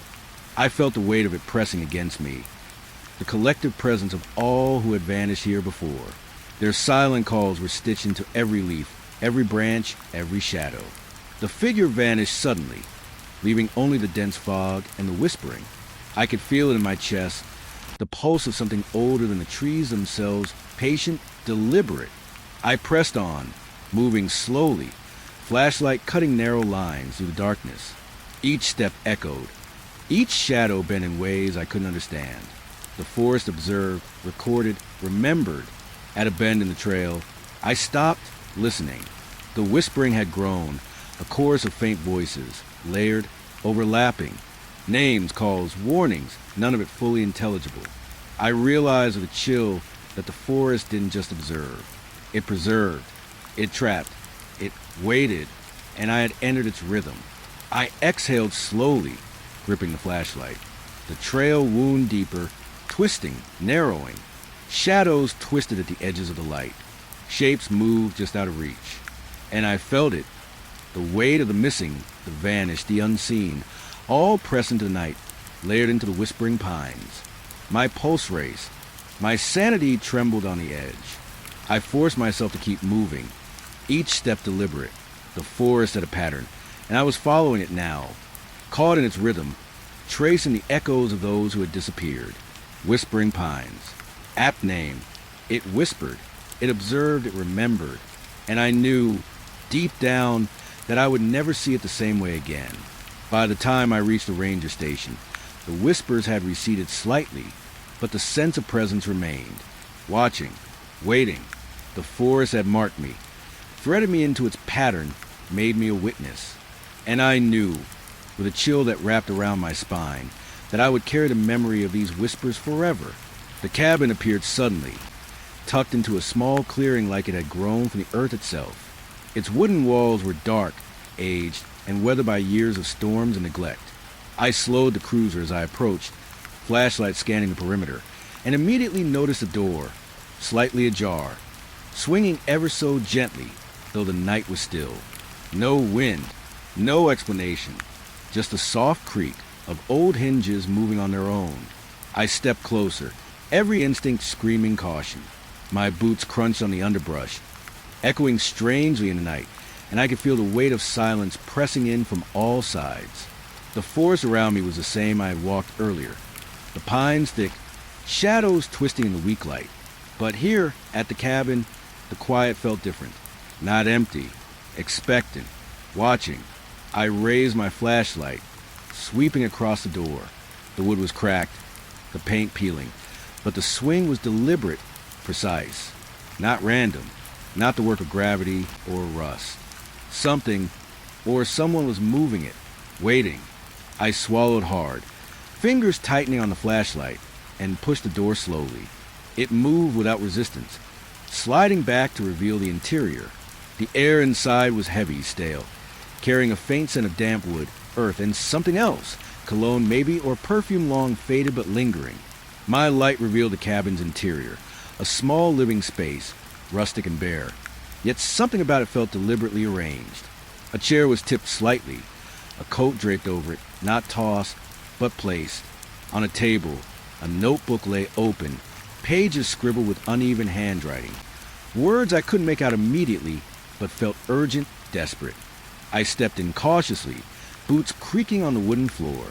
The door swung shut behind me silently, almost intentionally, and I froze, heart hammering. No wind, no movement outside, and yet the door had moved. Again, deliberate, watching. I swallowed, trying to steady my breath, try to reason with myself. The room was small, everything coated in a thin layer of dust, but there were signs someone had been here recently. A cup half filled with water, a pair of gloves on a bench, a photograph leaning against the wall, face blurred, but posture familiar, almost human. My pulse quickened. Whoever, or whatever, was here had left traces, signals, warnings, invitations. I moved deeper into the cabin, flashlights sweeping every corner. Shadows flickered across the walls, bending, stretching unnaturally. I caught a glimpse of something in the mirror, a figure hunched at the edge of the room, but when I turned fully, there was nothing, only the cabin, quiet again and the subtle creak of the door swaying. I knelt to examine the notebook. The handwriting was uneven, almost frantic. I could make out fragments. Don't leave, they watch, and then words I couldn't process, letters blending together, as if the writer had been interrupted, or the fear had overtaken their ability to write. The pages were damp in places, curled from moisture, and the ink had bled slightly, giving the impression the words themselves were alive, shifting under my gaze. I stepped back slowly, heart hammering. Something about the cabin felt wrong, yet familiar. I realized I'd been here before, or at least I'd felt this exact dread elsewhere, in abandoned cabins along Highway 47, in rest stops where trucks disappeared, in trailheads where hikers vanished. There was a pattern. The places held memory, echoes, and this cabin was no exception. I turned toward the corner of the room, and my flashlight caught another object. A pair of shoes, neatly aligned, polished. Next to them, a coat hung on a hook, sleeves perfectly straight, as if the wearer had stepped out just moments ago. My stomach churned. No footprints led away. No signs of passage. Only the suggestion that someone, or something, was waiting, watching. I backed toward the door, flashlight scanning the room, and the notebook caught my eye again. A new page, scribbled in a different hand, perhaps, or the same hand in a calmer, deliberate rhythm. They remember everything. You can't leave without them knowing. I swallowed hard. My pulse raced. The whispers I had heard in the forest felt close now, pressing at the edges of my awareness. The cabin had a presence, a consciousness that seemed to mirror the forest itself. Silent, patient, deliberate. The door creaked again. I spun, flashlight cutting the shadows. It hadn't moved with wind. It hadn't moved with me. Something had shifted it. A subtle movement, almost imperceptible but deliberate. The hairs on the back of my neck stood up. I could feel the air around me thickening, charged with intent. I stepped toward the small kitchenette, noticing items carefully placed. Dishes stacked neatly, utensils aligned, a teapot resting upside down. Nothing casual. Everything arranged with care. I thought of the missing hikers, the abandoned backpacks, the footprints that ended in mud. This was the same signature, the deliberate arrangement, the silent message, the presence left behind. My flashlight beam wandered to the bed in the corner. Sheets were folded with precision, pillow fluffed. And yet, there was something odd, a faint indentation, as if someone had lain there recently, but no other signs. No discarded clothing, no personal items. Only the impression, the memory, lingering like smoke. My pulse thumped. I took a step back, boots creaking on the floor, and the whispering started again. Soft, almost melodic, curling through the cabin. Not outside, not from the forest. Here, inside these walls, wrapping around me. Names, fragment of phrases, calls for help, warnings. I couldn't understand them fully, but they pressed against my mind, tugging at memories I didn't want to recall. The cabin held history. It remembered. I raised my flashlight, scanning the room one last time. Every shadow seemed to shift, stretching, bending. The notebook, the shoes, the coat, the teapot. All carefully placed silent witnesses. I realized with a cold certainty that I wasn't alone, not in the conventional sense. The cabin itself was aware, present, watching, waiting, and I had stepped into its rhythm. A sudden movement caught my eye, a shadow detaching from the far corner, thin, hunched. I froze, flashlight trembling in my hand. The figure didn't move toward me, didn't speak. It simply lingered at the edge of light, an impossible silhouette framed by darkness. My chest tightened. Fear coiled around my stomach, like a living thing. I whispered, voice barely audible, "Who's there?" No response, only the creak of the door, swaying as if breathing. And then I heard it, a faint rustle, closer now, a sound from the shadows that didn't belong. Something moved behind me. I spun, but the room was empty. My flashlight swept across the walls, ceiling, corners. Nothing, only the carefully arranged items and the oppressive silence. I backed toward the door, chest pounding, flashlight sweeping. The notebook caught my eye one more time. Scribbled, faintly, "You can't leave. They wait for those who enter." I swallowed hard. The words weren't a threat. Exactly. More like a statement of fact. The cabin had rules. Presence, memory, intent. And I had entered. The door creaked again. I grabbed the handle, careful, deliberate, feeling the weight of the night pressing down. It swung freely this time, as if inviting me out. I stepped into the night, air cold on my face, chest still hammering. Shadows at the edge of the clearing seemed to bend, twist, whisper. I felt the forest around me, the cabin behind me, both aware, both watching, and I realized, with a chill that wrapped around my spine, that I hadn't truly left. Not yet, not ever. I climbed back into the cruiser, hands trembling, flashlight resting on the dashboard. The cabin loomed behind the trees, dark and patient, as though it had been waiting for me for years. And I knew deep down that someone or something inside had left a message, subtle but clear.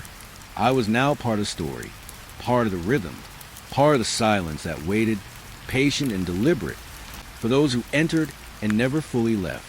The engine roared to life, and I drove slowly away, headlights cutting through pines. The whispering faded, but I could still feel it, trailing, lingering, threading through the night. The cabin would remain, patient, silent, watching, and I would carry its memory with me, press into my mind, echoing, reminding me that some places never release what they have taken. The cabin felt heavier when I returned the second time. I couldn't shake the memory of the door swinging open on its own, the way shadows seemed to twist against the walls, the whispers threading through the dark. I had left that night thinking I had escaped, thinking that stepping back into my cruiser had been enough. But something kept pulling me here, some instinct I couldn't ignore.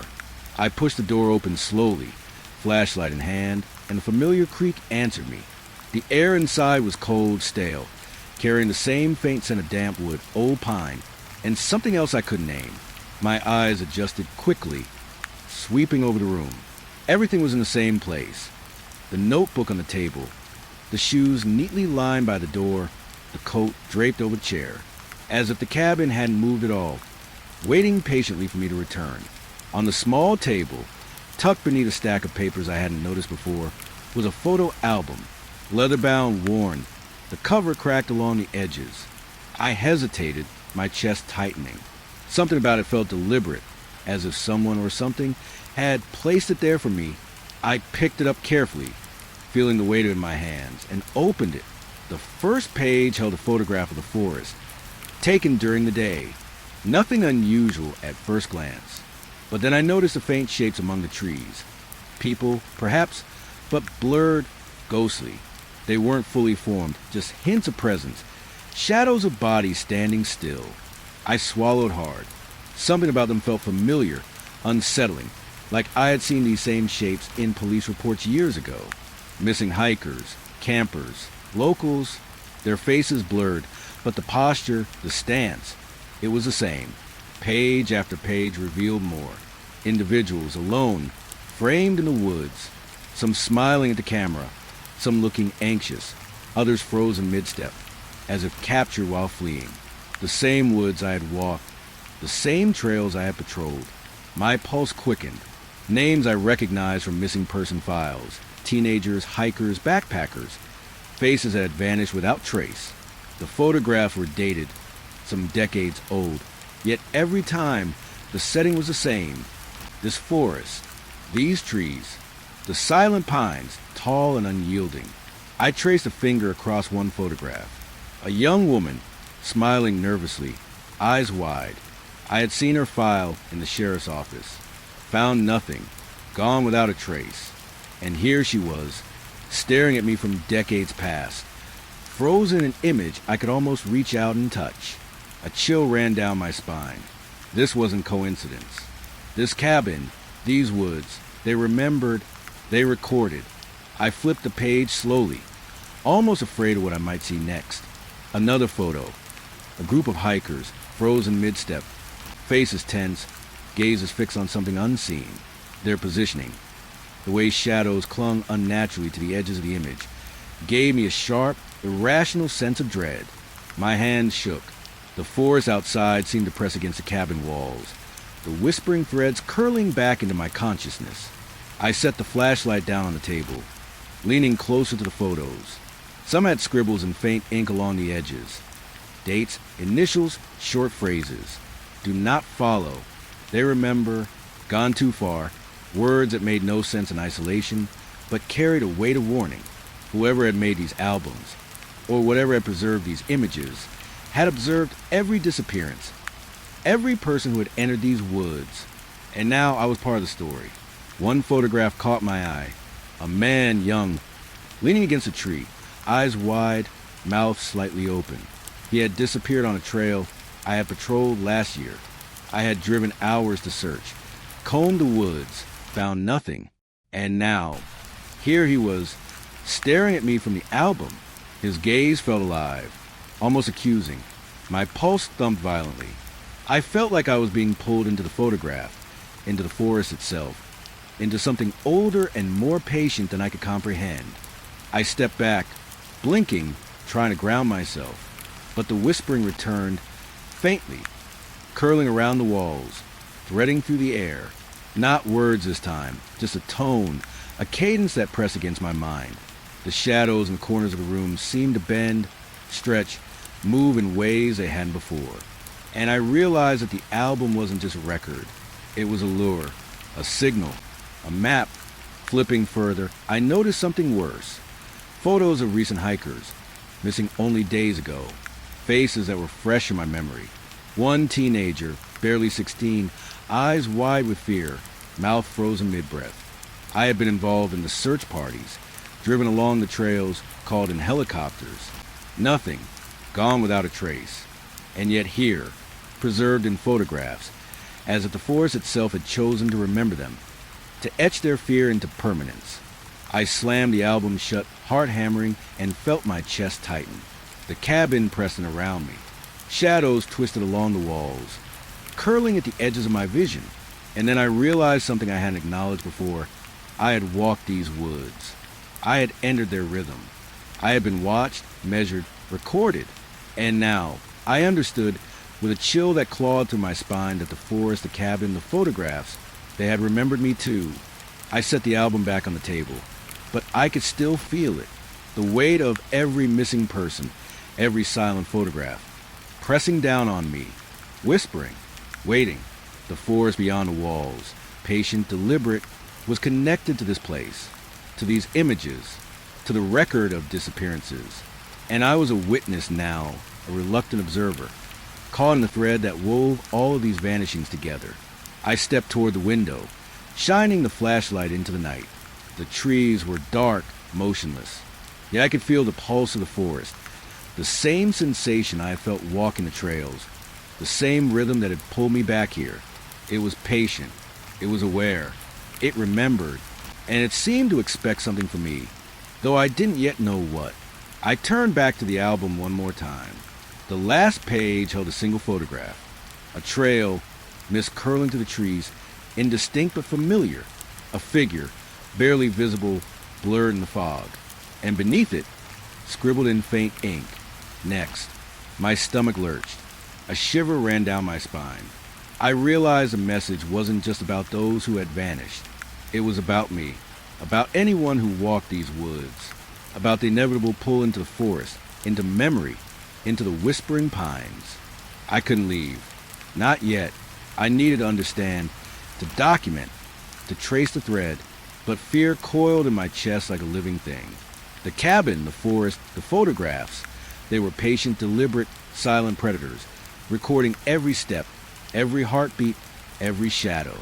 I could almost feel the weight of their gaze pressing down, watching, waiting, threading me into the story of those who come before. I closed the album and set it carefully back on the table. My hands were trembling. My breath came in short, uneven bursts. The whispering filled my ears, curling around my thoughts, reminded me that the forest remembered, the cabin remembered, and now, the photographs had added my presence to their record. I was not just observing. I was part of it, part of the memory, part of the pattern. I left the cabin then, flashlight cutting a path through the dark clearing. My pulse still raced, heart hammering in my chest. Every rustle of leaves, every branch brushing against the cruiser felt deliberate, like the forest itself was aware of my departure. But I knew the photograph album would remain, patient, waiting, preserving, whispering, and deep down, I understood that the forest, the cabin, the images, they would always remember me. And one day, perhaps, I would return. I couldn't sleep that night, not after what I had seen in the cabin. I drove back along the winding trail, every mile stretching longer than the last, headlights cutting to the black forest, fog curling around the edges of the road. My pulse hadn't slowed. The photo album, with its frozen faces and whispered warnings, pressed against my mind like a weight I couldn't set down. And yet, something drew me back, a pull I couldn't resist, a compulsion that left me hollow with unease. By the time I arrived again, the forest seemed quieter, not peaceful, just holding its breath. The cabin sat at the edge of the clearing, dark and still, framed by the shadowed trees. And then I saw it, a faint light in the window, flickering softly, almost timidly, yet deliberate. My stomach lurched. No one should be here. I hadn't seen another soul for miles.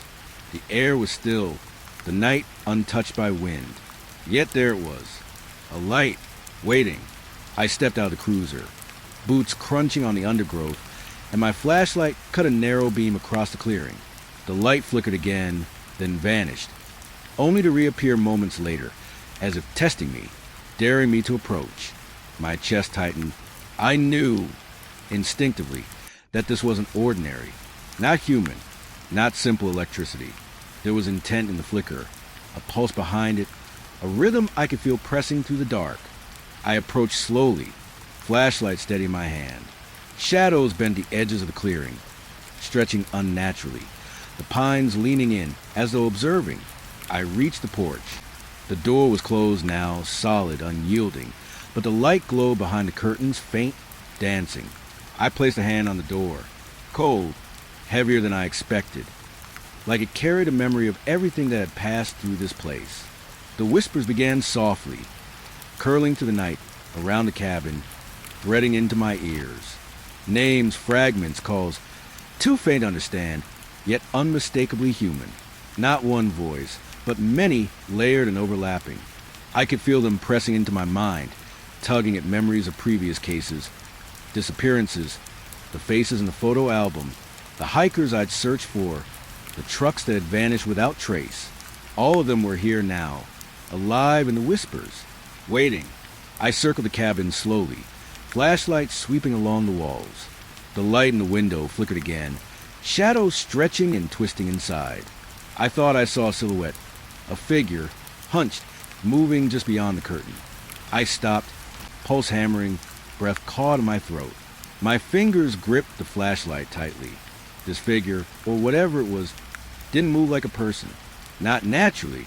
It swayed, shifted, almost floating between forms, a presence that wasn't fully here yet wasn't absent either. I swallowed hard, stepping closer to the porch. Every instinct screamed for me to leave, to drive away, to put miles between me and this place. But the forest, the cabin, the shadows, they had drawn me in. The photo album had marked me, threaded me into their story. And now, this flickering light, this presence behind the window, confirmed what I had been afraid to admit. The forest remembered me. The cabin remembered me, and now I was being observed. I leaned slightly closer to the window. The figure was still there, thin, impossibly elongated, crouched just out of reach, yet fully aware of me. It tilted its head, as if listening, watching, studying. And in that moment, the air shifted, a chill deeper than the autumn night, curling around my shoulders, pressing into my chest. I could feel the forest, the cabin, the shadows, all converging, focusing on me. The whispers rose slightly, overlapping into a cadence, a rhythm that pressed against my skull. Names, warnings, fragments of fear. I could almost make out a word. Mine. I staggered back a step, heart racing, and the figure vanished, leaving only the flicker of the light, now dim and steady, as though nothing had ever been there. I pressed my palm to the cabin door again. Cold, solid, familiar. The whispers faded slightly, but the sense of being watched remained. I circled back to the side of the cabin, flashlight sweeping the underbrush.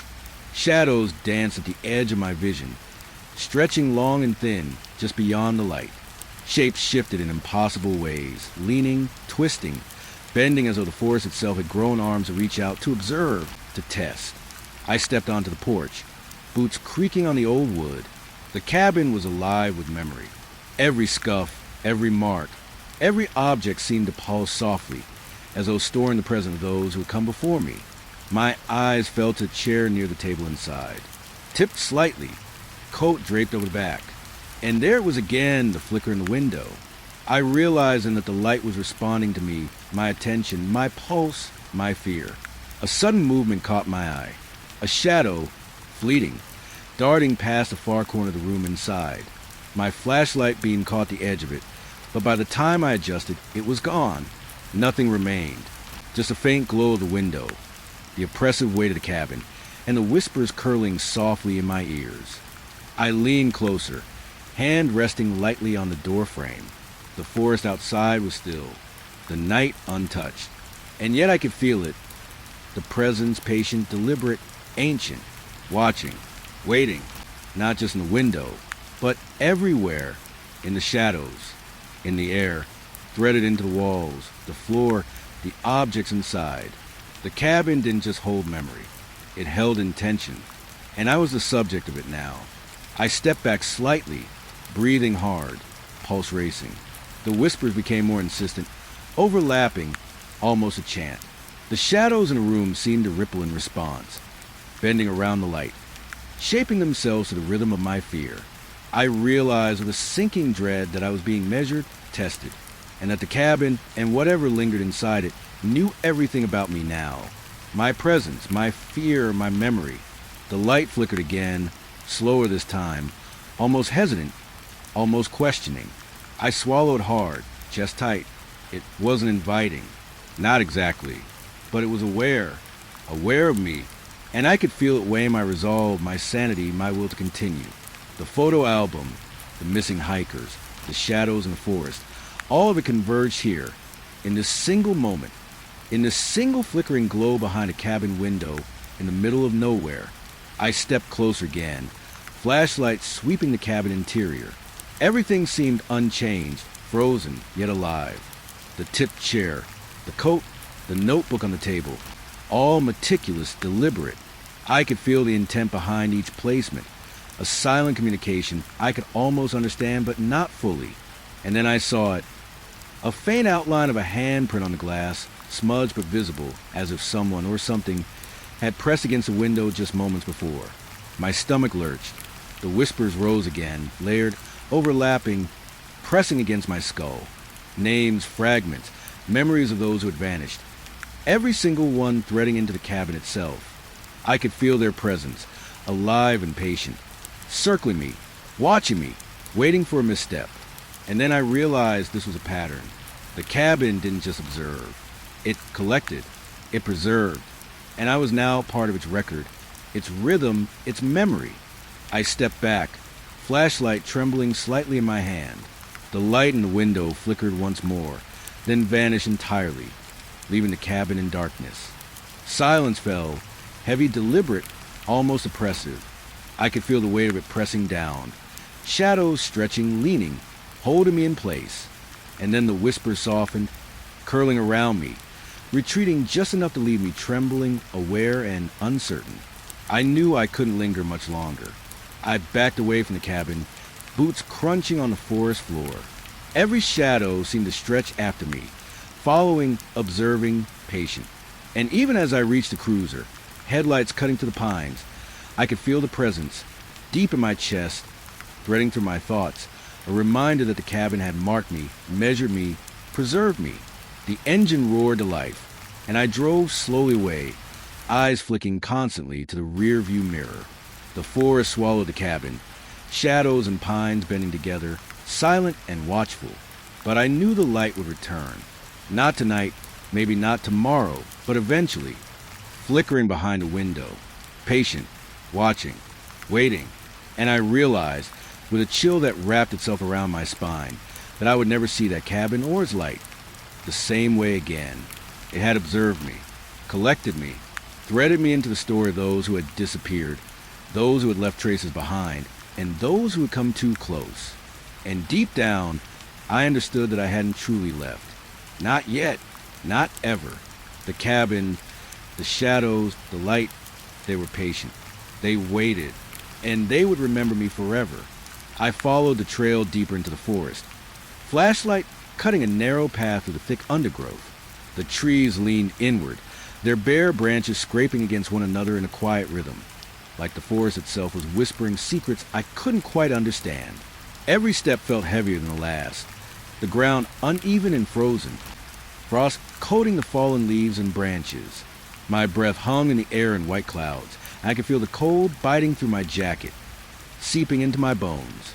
The photo album, the cabin, the light in the window, they all pressed on my mind, pulling me forward with a weight I couldn't resist. It wasn't curiosity, exactly. It was compulsion, a need to understand the pattern, to see what the forest, the shadows, the cabin had been preserving all these years. And now, the trail ahead seemed to promise something, some answer, or at least a clue. I came to a small clearing, and the sound of water reached me first. A creek, mostly frozen over, snaking through the woods like a silver thread. The surface was solid in places, but thin, almost fragile, with sections of dark water visible beneath the ice. I stepped closer, boots crunching on the frost, and felt a chill run down my spine that had nothing to do with the cold. The creek held something. I couldn't see it at first, just a glint of ice reflecting the flashlight beam. a shimmer of something darker beneath the surface. And then I noticed the first piece of evidence. A boot partially submerged in the shallow water, frost clinging to the leather. My stomach lurched. I had seen the reports, the files, the missing hikers and drivers. I had tried to rationalize the disappearances, but this was real. Real, immediate, and impossibly close. I knelt beside the boot, shining the light carefully. There was no movement, no sign of life, but the frost was disturbed, trampled, as though someone had struggled here, left behind only fragments of their presence. My pulse quickened, heart hammering. I scanned the creek, flashlight moving slowly along the banks, and saw more signs. A backpack, torn and frozen stiff, straps tangled in brush, a scarf half submerged, dark with frozen water, small personal items scattered in a pattern that felt deliberate, almost like a message. I swallowed hard, forcing myself to breathe slowly. The forest around me seemed to close in, the shadows of the trees stretching unnaturally across the icy surface of the creek. I could feel the weight of history here. The missing people, the vanishings, the silent watchers who had observed every step along these trails. And now, I was part of that history, walking the same path, seeing the same traces. I noticed something in the mud at the edge of the creek. Impressions of footprints, deep and irregular, some human, some not. The shapes were long, stretched, almost inhuman, bending in ways that made no sense. They led down to water, then disappeared entirely beneath the ice. My stomach turned. Whoever, or whatever, had left these marks had passed this way before. They had been patient, observant, and they had left me this record, this warning, hidden in plain sight. I took a step closer to the creek, flashlight sweeping carefully. The ice groaned faintly under my weight, a sound that made the hairs on the back of my neck stand up. I could see the dark water beneath, swirling slowly as though alive, carrying reflections of shadows that weren't mine. I felt them watching, pressing, as if the creek itself were conscious, recording, preserving, remembering. My mind drifted to the hikers I'd been searching for last year, and the others before them. How many had come here, thought themselves safe, only to vanish into the frozen silence?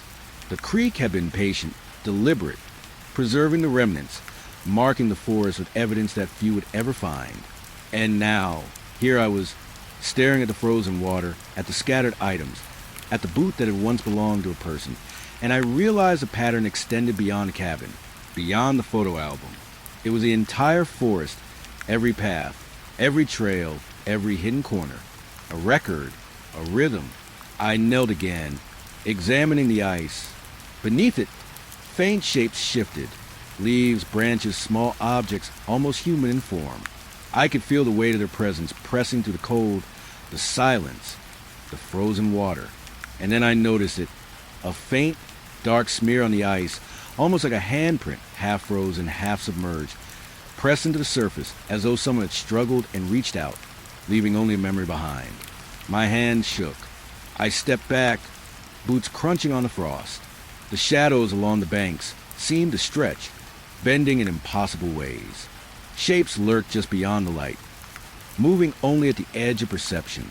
I could feel their attention on me, patient, deliberate, waiting. I realized then that the creek wasn't just evidence. It was a stage, a recording ground, a place where the forest had left reminders of what happened to those who wandered too far. And now I was on that stage. The whispers returned, curling around my ears, soft but insistent. Names, fragments of fear, echoes of screams that had never reached anyone.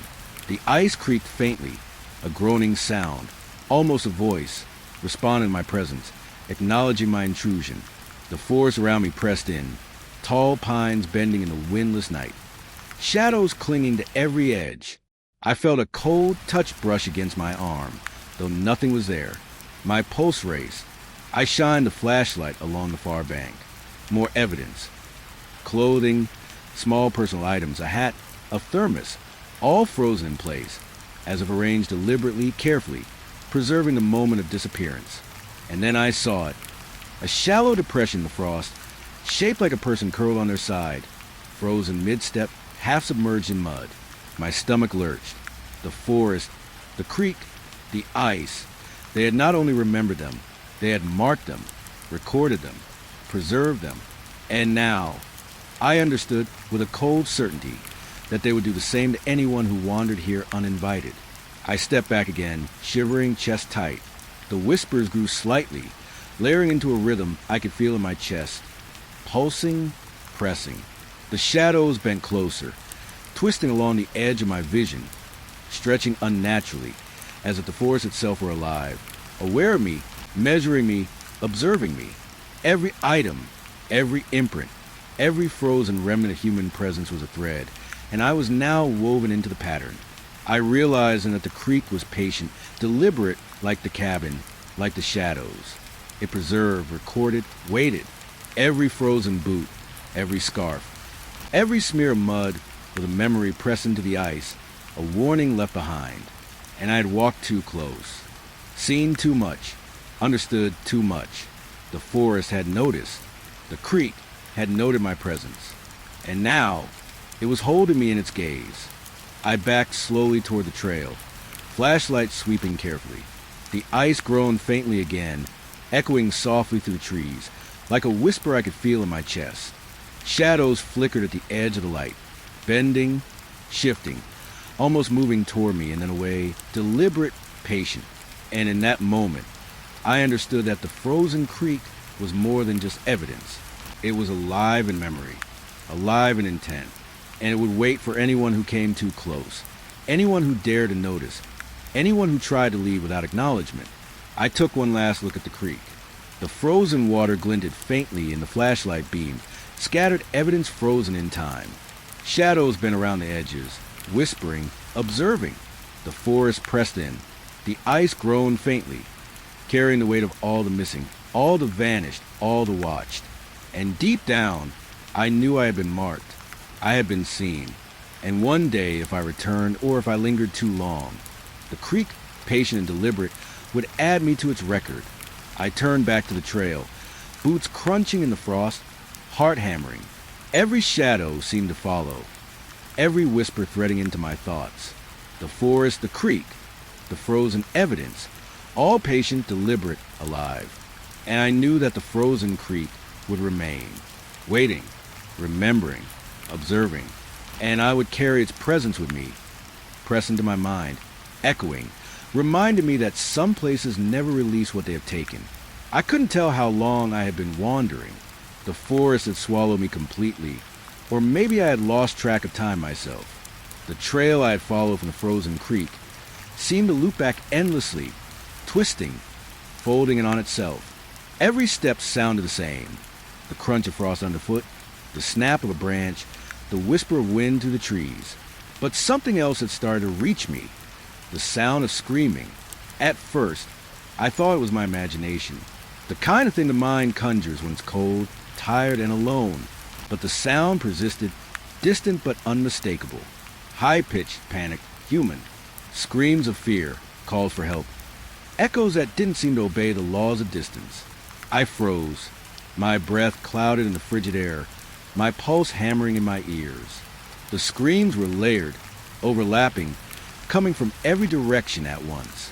I tried to call out, to see if anyone was there, but my voice sounded thin, swallowed by the darkness. The forest was alive with sound now, yet empty of life. Every step I took seemed to echo endlessly, multiplying, folding back on itself. I felt as if I were walking to the memory of every person who had vanished here, trapped in the same loops of shadow and fog. The screams drew me forward, and I couldn't resist. Each step toward the sound made the trees close in tighter, branches scratching at my jacket, fingers of shadow reaching out, curling around my vision. I stumbled over roots and frost, eyes straining to pierce the darkness. The forest seemed to shift around me. Paths I had just walked were gone, replaced by new ones that led deeper into the unknown. I stopped at a small clearing, and for a moment, the screaming seemed to pause. Silence pressed down, thick and suffocating. Then it returned, closer, sharper, as if the voices had noticed me, recognized me, and were mocking my attempts to navigate their domain. My chest tightened. The sense of being watched, followed, threaded into every sound and shadow, pressed against my sanity. I could see shapes now, vague, fleeting, darting at the edges of my flashlight beam. Shadows that weren't quite human, not quite trees. They twisted unnaturally, bending at impossible angles, stretching just out of reach. My stomach lurched. The whispers of the past merged with the screams. Names, pleas, fragments of fear, all threading together into a chorus of memory and despair. I leaned against a tree, shivering, and tried to steady my breathing. The forest seemed endless, folding on itself, looping over and over. I couldn't tell if I had walked in circles or if the trees themselves were rearranging, reshaping the world around me. Time had lost its meaning. Minutes and hours blurred together. My past, the missing hikers, the cabin, the frozen creek, they all pressed into the same moment, coalescing into a weight that threatened to crush me. The screaming intensified, sharper now, almost piercing. I could make out words, fleeting, desperate, though impossible to fully grasp. Calls for help, cries of pain, pleading, begging. Faces I didn't recognize flashed in my mind, ghostly, distorted, eyes wide, mouths open in silent horror. And then I realized with a sinking certainty that some of them were familiar. Hikers, drivers, the people from the photo album, the vanished, the lost. They weren't gone, not entirely. Their presence lingered in the forest, in the shadows, in the air, threading through the trees and the frost. I stumbled forward, drawn to a faint glow in the distance, a light, soft, flickering, like the window in the cabin. My pulse spiked.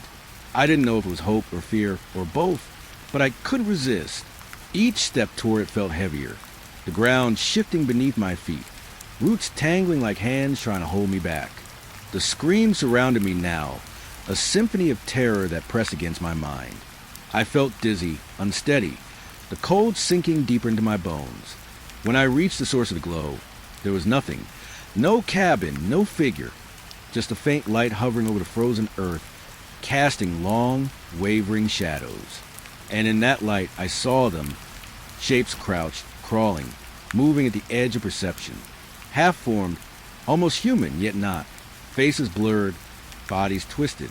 They seemed to watch me, following me with eyes I couldn't quite see, but could feel. The screams weren't coming from a distance. They were here with me, inside me. I fell to my knees, chest tight, shaking, the forest bent around me, twisting, folding, a maze that had no exit. I felt trapped, caught between moments, between time and memory. The cries, the whispers, the shadows, they weren't just around me. They were inside me, threading into my thoughts, my fears, my memories. Every missing person, every echo, every frozen remnant of life here was now entwined with me. I tried to turn, to retrace my steps, but the trail was gone. The creek, the frost, the scattered evidence, all replaced by endless darkness, trees bending in impossible angles. I was in the forest, yes, but also somewhere else. Time had no meaning. The air was thick, almost tactile, pressing against my skin, threading through my mind. The screams rose again, overlapping, merging, a cacophony of despair and memory. I sank to the ground, flashlight trembling in my hand. Every instinct screamed to leave, to run, to escape. But escape was impossible. The forest had swallowed me completely. I could feel its awareness, patient, deliberate, watching, measuring. It had noted my arrival, my intrusion, and now it was observing, recording, threading me into its endless memory. I was part of the rhythm, part of the cycle, part of the chorus of the lost. Shadows moved around me, thin and elongated, twisting in ways that no tree or human could. They bent toward the light, away from it, sometimes both at once. I felt vertigo, the sensation of falling while standing, of spinning in place. The ground beneath me seemed to shift, ice cracking faintly, roots writhing, whispering, holding, shaping. I realized with sick certainty that I had entered a place where natural laws no longer applied. Time and space were threads a forest could fold, twist, and loop at will. The screams intensified again, and in one unbearable moment, I could swear I saw the missing hikers, the people from the photo album, the lost and the vanished, moving through the shadows toward me. Faces pale, eyes wide, mouths open in eternal terror, their movements jerky, unnatural, pause between moments. And then I realized they weren't moving toward me. They were moving around me, folding around me, the rhythm of their steps woven into the rhythm of the forest itself. I tried to call out again, but my voice was thinned, swallowed by the night, by the forest, by the memory of countless vanishings. My hands shook as I held the flashlight, its beam slicing through the darkness, revealing nothing yet illuminating everything. The forest was alive, aware, and it had claimed me, not yet physically, but psychologically, spiritually. The rhythm, the memory, the cries, they had threaded into me. I slumped against a tree, chest heaving, trying to ground myself. The light in the distance flickered again, impossibly, like the cabin window, like a signal from somewhere beyond this place. And then I understood. The forest, the shadows, the lost, they weren't just here. They were part of me now, part of my mind, my perception, my memory. Every scream, every whisper, every shadow pressed into my consciousness, and I could feel them shaping me, testing me, holding me. The night stretched endlessly, and I realized I had no idea where minutes ended and hours began. I was trapped in the loop, the cycle, the rhythm of the forest. The screams continued, distant yet close, real yet hallucinatory, pressing into my skull like a vice. My past cases, my failures, my memories, they all converge here, mingling with the cries of the lost, creating a tapestry of dread I could neither escape nor fully comprehend. I could feel the forest closing in, the trees bent, shadows stretched, the cold seeped deeper, threading into my bones. The screams became almost tactile, vibrating through the ground, through the frost, through me. I realized with a deep, hollow dread that this forest did not let go. It remembered, it observed, it preserved, and now it had claimed me, not in body but in mind, threading my consciousness into the endless rhythm of the lost, the vanished, the unseen. I sat there huddled, shivering, listening to the cries, feeling them coil around my thoughts, whisper my name in fragments, in echoes, in memory. I had walked too far, seen too much, intruded too deeply. And now I was part of it, part of the forest's memory, the rhythm of the lost, the eternal chorus of those who had disappeared. I didn't move. I couldn't. The forest waited, patient, deliberate, alive.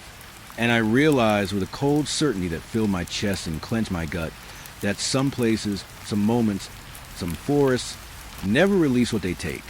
The forest seemed to close in around me more tightly than ever.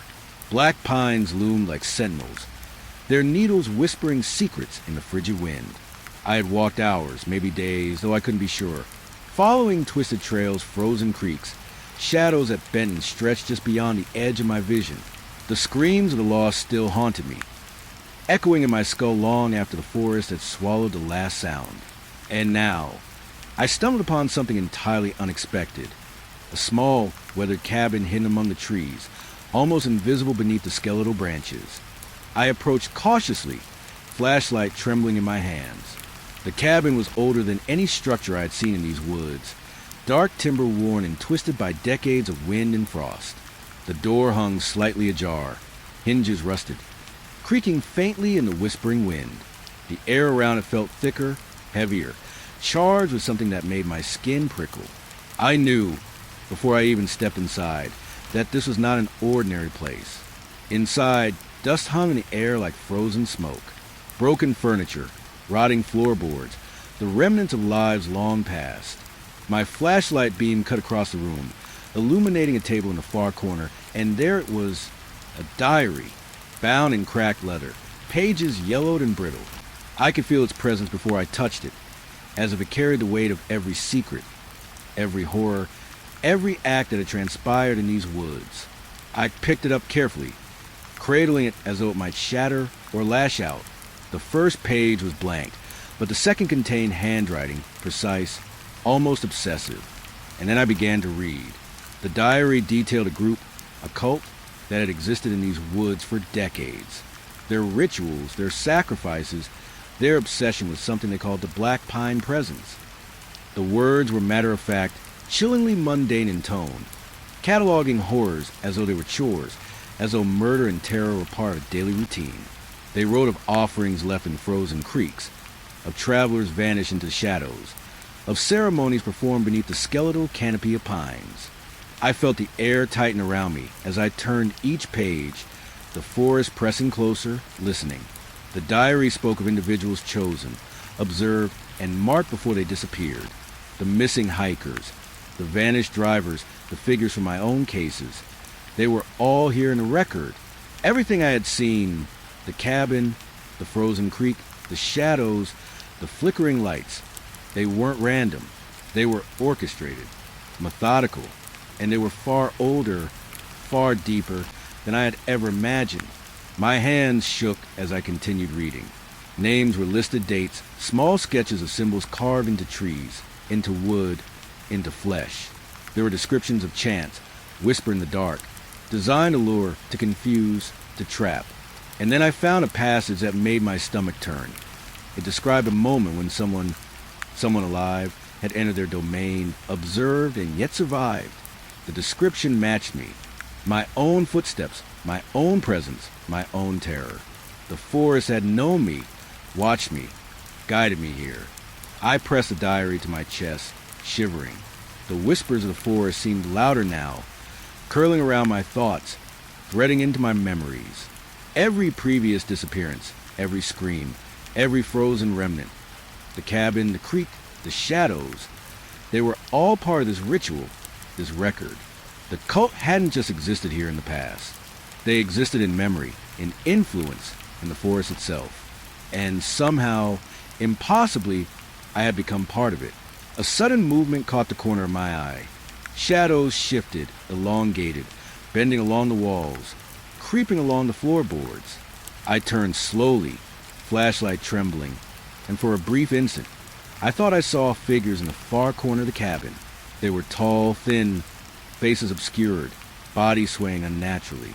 Then they vanished. My pulse spiked, heart hammering. The diary felt heavier in my hands, as if it had absorbed some of my fear, my attention, my presence. I flipped to another passage. Rituals, sacrifices, offerings. They described leaving tokens along trails, marking paths with fear and memory. They wrote of the chosen, who survived encounters with the forest, who bore witness, who carried the story forward without fully understanding it. And then I realized the diary itself was one of these tokens, a record left for someone like me, a warning, or a trap. The air in the cabin grew colder, the shadows stretching longer, pressing closer. I could hear it then, whispers, almost indistinct, curling to the rafters, brushing against my ears. Names, fragments, warnings. Some sounded familiar. Faces from the photo album. Hikers I had searched for, drivers who had vanished, and others were unknown. Distant echoes of those lost long before I had arrived. I felt dizzy, unsteady, the floor beneath me seeming to tilt, to bend, to fold like the forest itself was reshaping reality around me. I realized, with a chill that sank deep into my chest, that the cult's influence had never ended. Their rituals, their markings, their recordings, they were woven into the forest, into the shadows, into the very air. The cabin was a vessel, the diary a conduit, and I had been drawn here, guided, observed, threaded into the pattern. My flashlight flickered for a heartbeat.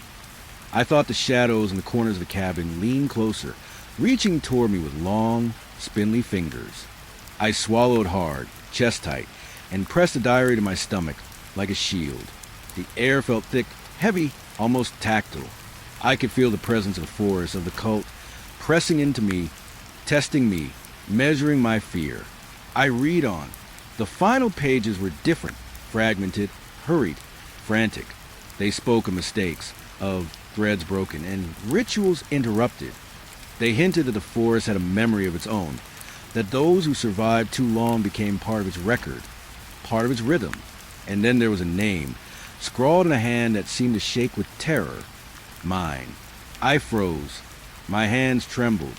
The forest outside the cabin seemed to lean inward, shadows bending, whispering.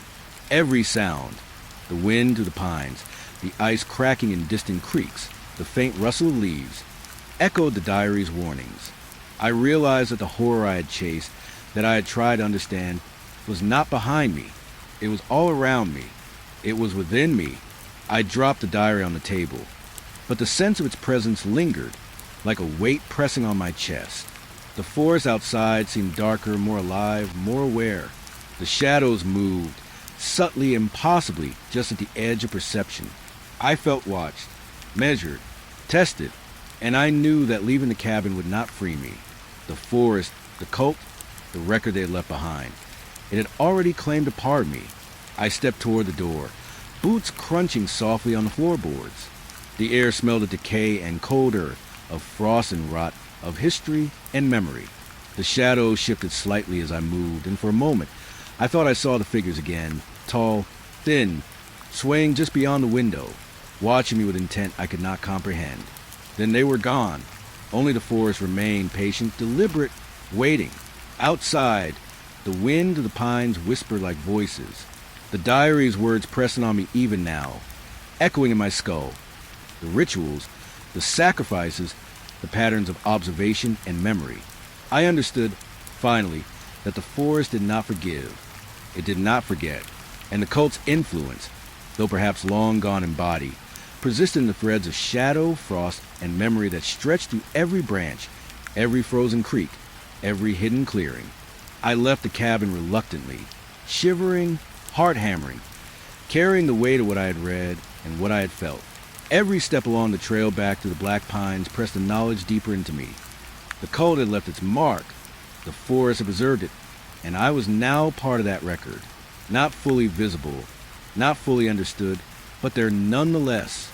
The diary, the cabin, the shadows, they had shown me a glimpse of something ancient, deliberate, patient, something that thrived in memory, that collected fear and presence like a spider collects flies. And even as I walked back toward the faint light of the distant trail, I knew one thing. The black pine secrets were not mine to fully unravel. I had touched them, observed them, survived them, but the forest had preserved its mystery, its terror, its pattern. And I would never walk these woods again without feeling its weight pressing on my mind, threading through my thoughts, whispering in the shadows. The trees loomed tall and silent around me as I retraced my steps, yet I could feel them watching, patient, deliberate, aware. And somewhere in the distance, beyond the frost and the shadow, I could almost hear the faint scratching of ink on paper, the whisper of voices, the quiet recording of every step, every heartbeat, every tremor of fear. The black pines held their secrets, and they would wait for the next witness, the next intruder, the next fragment of memory to fold into their record. The highway had been empty for miles, a ribbon of cracked asphalt disappearing into the darkness. My cruiser's headlights cut through the night, but the beams didn't seem to reach far enough to reassure me. There's a strange kind of isolation that hits a man when he drives these roads after midnight, the kind that presses on your chest, even when the engine hums beneath you. I knew this road well enough, and I knew the stories that clung to it. Vanishings, strange accidents, people who checked into motels and never came out. Tonight, I was headed to one of those places. The Pine Hollow Motel looked like it had been left behind decades ago. Its neon sign flickered weakly, buzzing like it had a pulse of its own. The paint was peeling, the windows dirty, and the gravel parking lot was half covered in frost. I parked, leaving the engine running, and let my breath fog inside a car as I looked at the building. The place carried a smell in the night, even from a lot. Stale air, old wood, something faintly metallic. The kind of smell that hints at stories people don't tell. I stepped out, boots crunching on the gravel. The wind was cold enough to sting my face, and it carried a low whistle through the broken edges of the sign. I kept my hand near my holster, not because I expected trouble, but because instinct has a way of sharpening at hours like this. Most of the town was asleep, and even the highway seemed deserted, leaving me alone with the motel and its silence. Inside, the lobby was dark, lit only by a flickering overhead light. The front desk looked like it hadn't been dusted in decades. Paper scattered in piles, a rotary phone with the cord twisted into knots, a single chair tipped over against the wall. I ran my flashlight along the counters, the beam catching dust motes in the air. The place smelled of mildew and something else. Something faintly coppery like blood, but I told myself it was just rusted pipes or old plumbing. Still, the pit in my stomach refused to settle. I found a logbook behind the desk. The entries were sparse: names, dates, times of check-in and check-out. But as I scanned the pages, I noticed gaps. Large gaps. Several entries that ended abruptly. Pages that were torn or water-stained. Notes scribbled in the margins half legible. Warnings of missing guests or strange noises. The handwriting shifted styles, sometimes neat, sometimes frantic. I felt my pulse quicken. People had disappeared here, and I had just walked in, without anyone noticing. I walked the hallways slowly, flashlight beams scanning cracked wallpaper and faded carpet. The walls seemed to close in, bending slightly, like the building itself leaned toward me. Doors were numbered 1 through 12, but some numbers were missing, some doors jammed, some slightly ajar. Behind a few of them, I thought I heard whispers, or maybe it was a wind, or maybe the building itself murmuring. Every instinct told me to leave, to walk back to my cruiser, to escape the weight pressing on my chest. But the calls I received earlier, the reports from the dispatcher, wouldn't let me turn back. Room 4 had been the source of the latest missing guest reports. I knelt at the door, ear pressed against the wood. Silence. Then a faint scrape, like fingernails against the floor. My hand went to the doorknob slowly, every movement deliberate. When I turned it, the door creaked open. The room was empty, bed unmade, sheets slightly ruffled, a chair turned over. But I could feel it, the absence of something, the echo of presence that had left its memory in the air. I breathed slowly, reminded myself that fear has a way of tricking a man into imagining shapes and sounds that aren't there. But this wasn't imagination. Something had been here. I moved through the motel systematically, checking each room. Most were empty, some locked from the inside, some with signs of habitation. Cigarette butts, half-drunk cups of coffee, a towel left on the floor. A faint chill followed me from room to room, a cold that wasn't just temperature, but something heavier.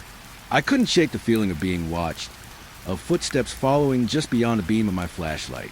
Every reflection in the mirror seemed delayed, almost off, like the room itself wasn't certain how to present itself to me.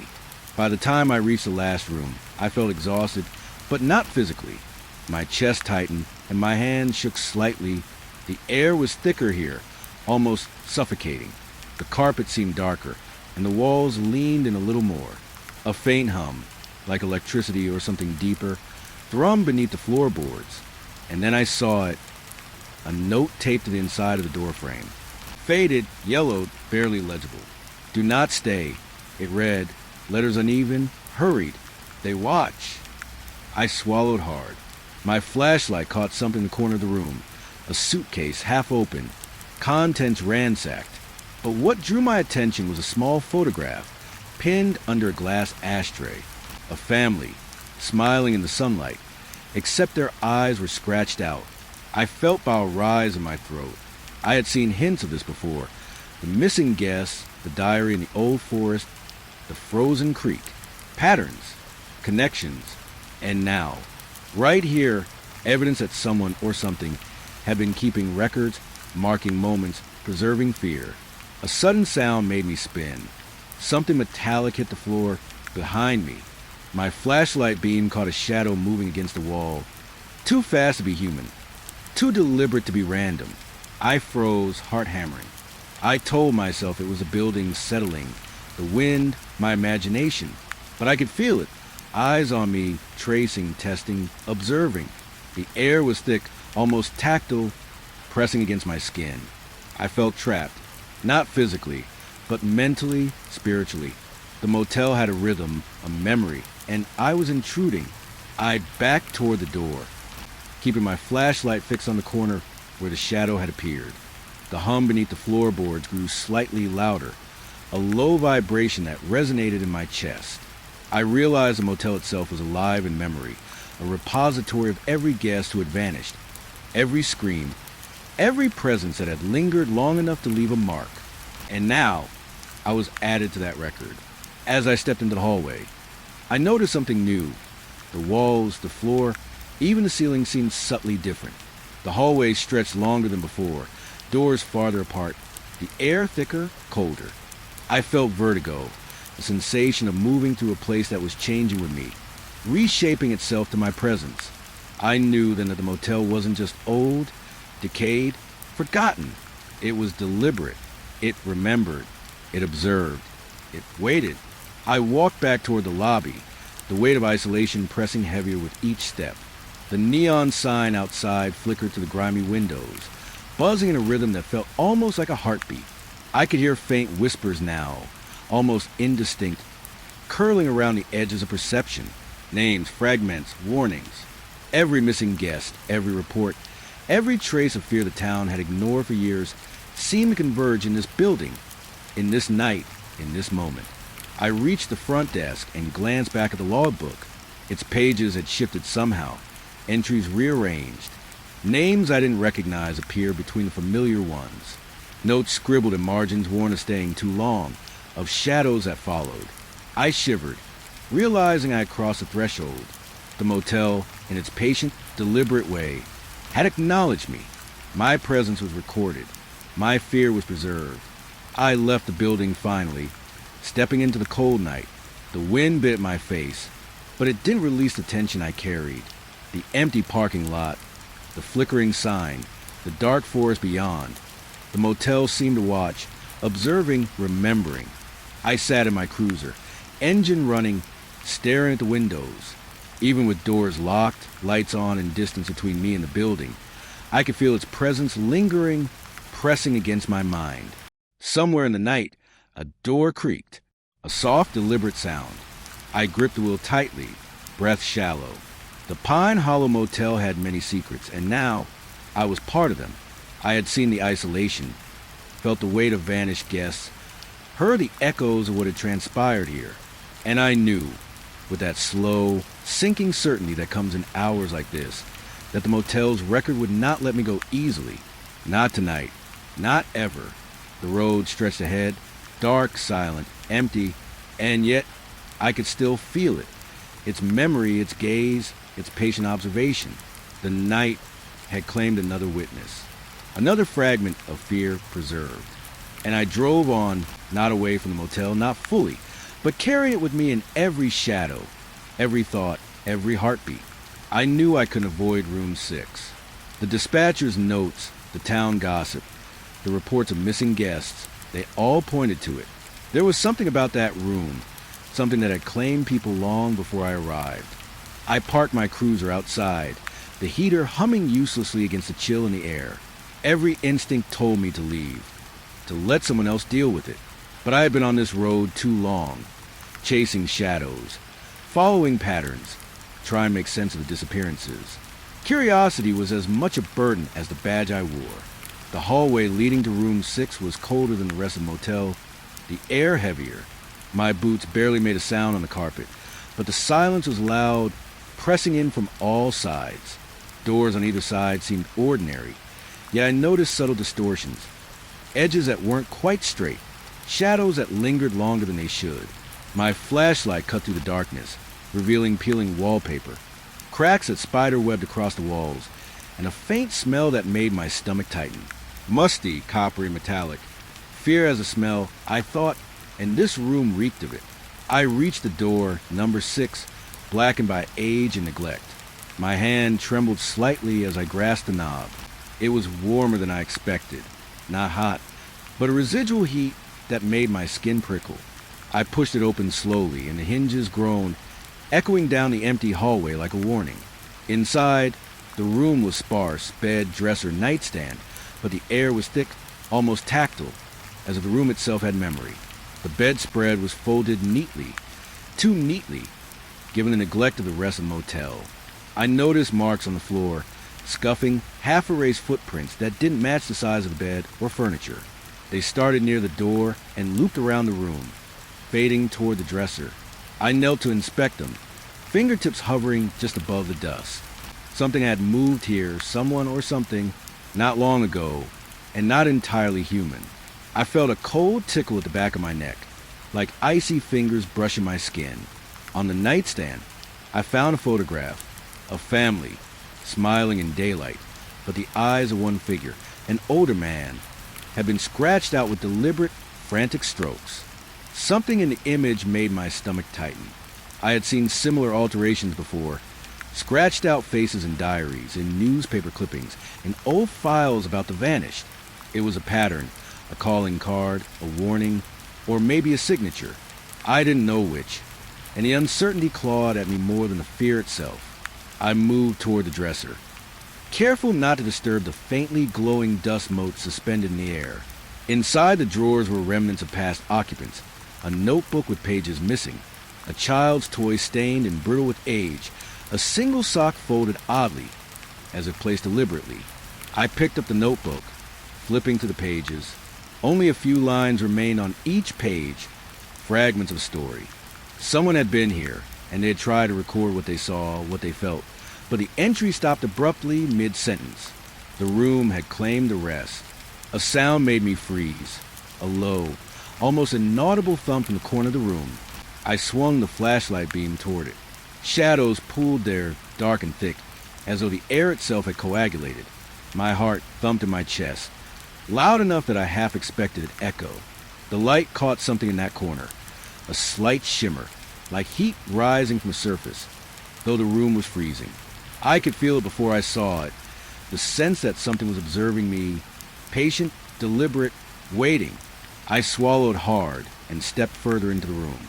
The footprints on the floor seemed to respond to me, faintly shifting, as if my presence was acknowledged, recorded, noted. The air tightened around me. A whisper, almost indistinct, curled at the edge of my hearing. I spun, flashlight sweeping across walls, ceiling, floor. Nothing, but the feeling remained, an awareness patient and calculating. I realized that room 6 didn't just hold the echoes of missing. It held in a way that lingered, a subtle pulse in the air, a rhythm of presence. I approached the window. Frost covered the glass, distorting the world outside. A light flickered down the street, distant and weak, but the reflection in the glass caught my eye. For a moment, I thought I saw a figure standing behind me. I whipped around, heart hammering. Empty room. Only the bed, the dresser, the nightstand, and the faint, lingering feeling of being watched. I tried to shake it off, telling myself the reflection, the shadow, the cold, any of it could explain it, but instinct whispered otherwise. I turned back to the bed. The covers had shifted slightly. I hadn't touched them, and the movement was too deliberate to be the wind. I traced the edge with my fingertips. Something was beneath the fabric. Something small, maybe a book or notebook, but as I lifted it, it felt impossibly heavy, as if carrying more than its own weight. Inside were scraps of paper, folded and unfolded, notes written in a frantic hand, names, dates, fragments of last words. Many I recognized from past missing persons reports. Others were unknown, but the tone was the same. Fear, panic, confusion, hopelessness. The room seemed to breathe. I could feel it now. The subtle pulsing, the almost imperceptible vibration of presence. The whispers grew a fraction louder, winding in and around the corners of the room. I pressed the papers to my chest, backing slowly toward the door. Every instinct screamed to leave, but I couldn't. I had to understand, had to see, had to acknowledge the room for what it was. I noticed in a shadow along the far wall, thin and elongated, bending slightly as if the ceiling itself had warped to accommodate it.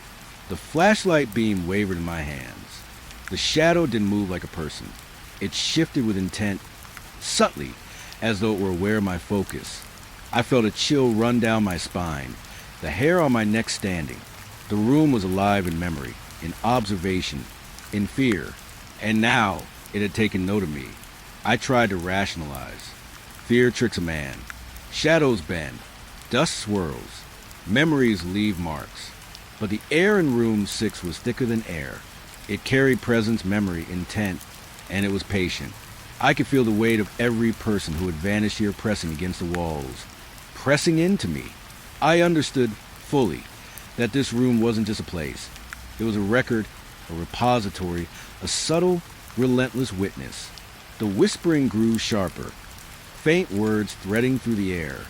I thought I heard names, guessed from decades past, the recent reports, fragments of sentences I couldn't grasp.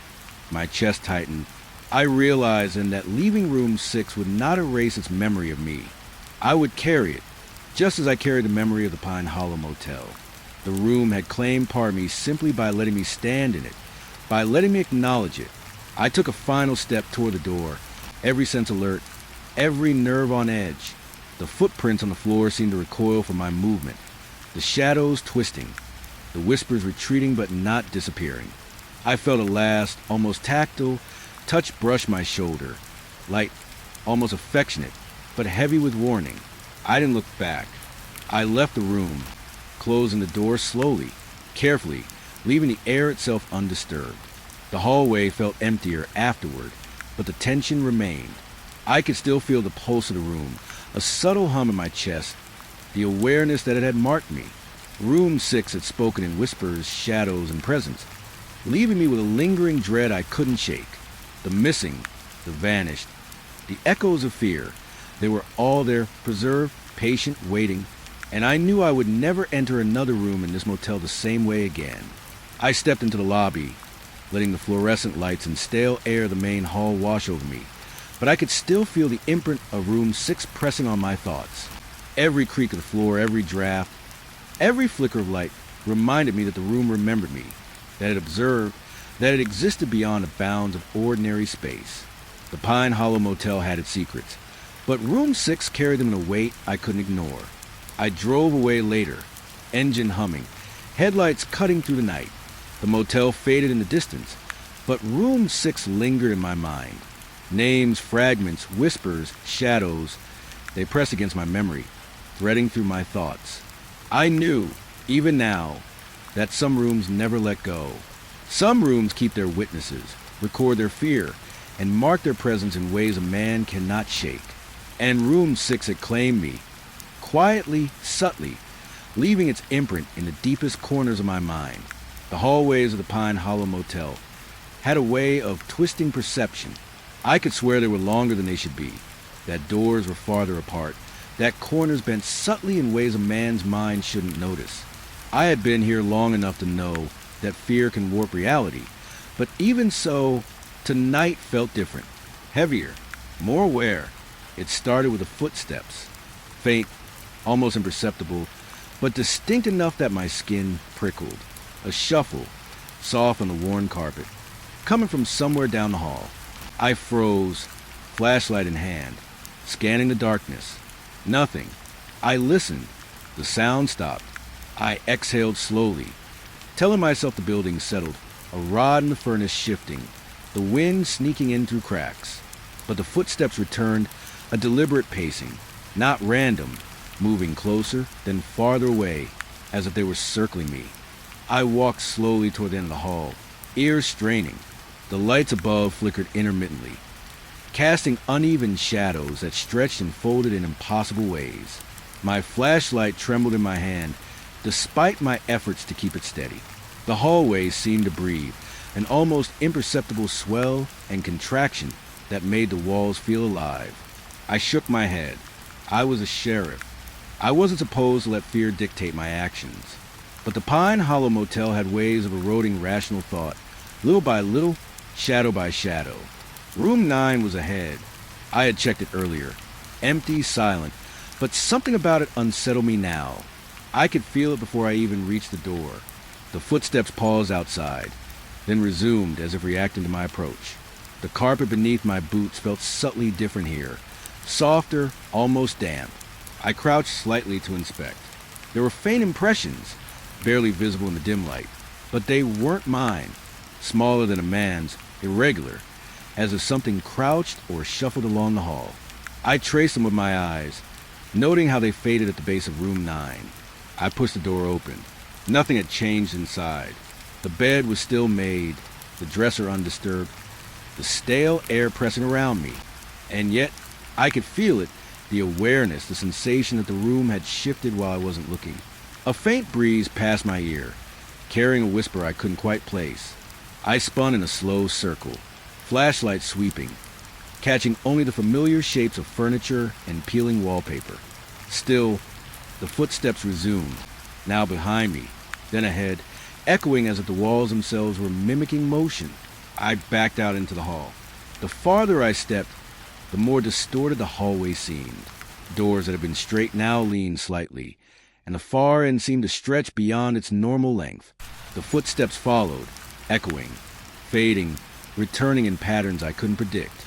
Each echo was deliberate, patient, almost sentient.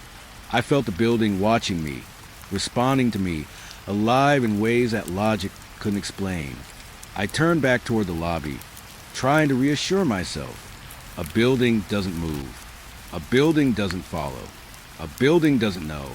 But this place did.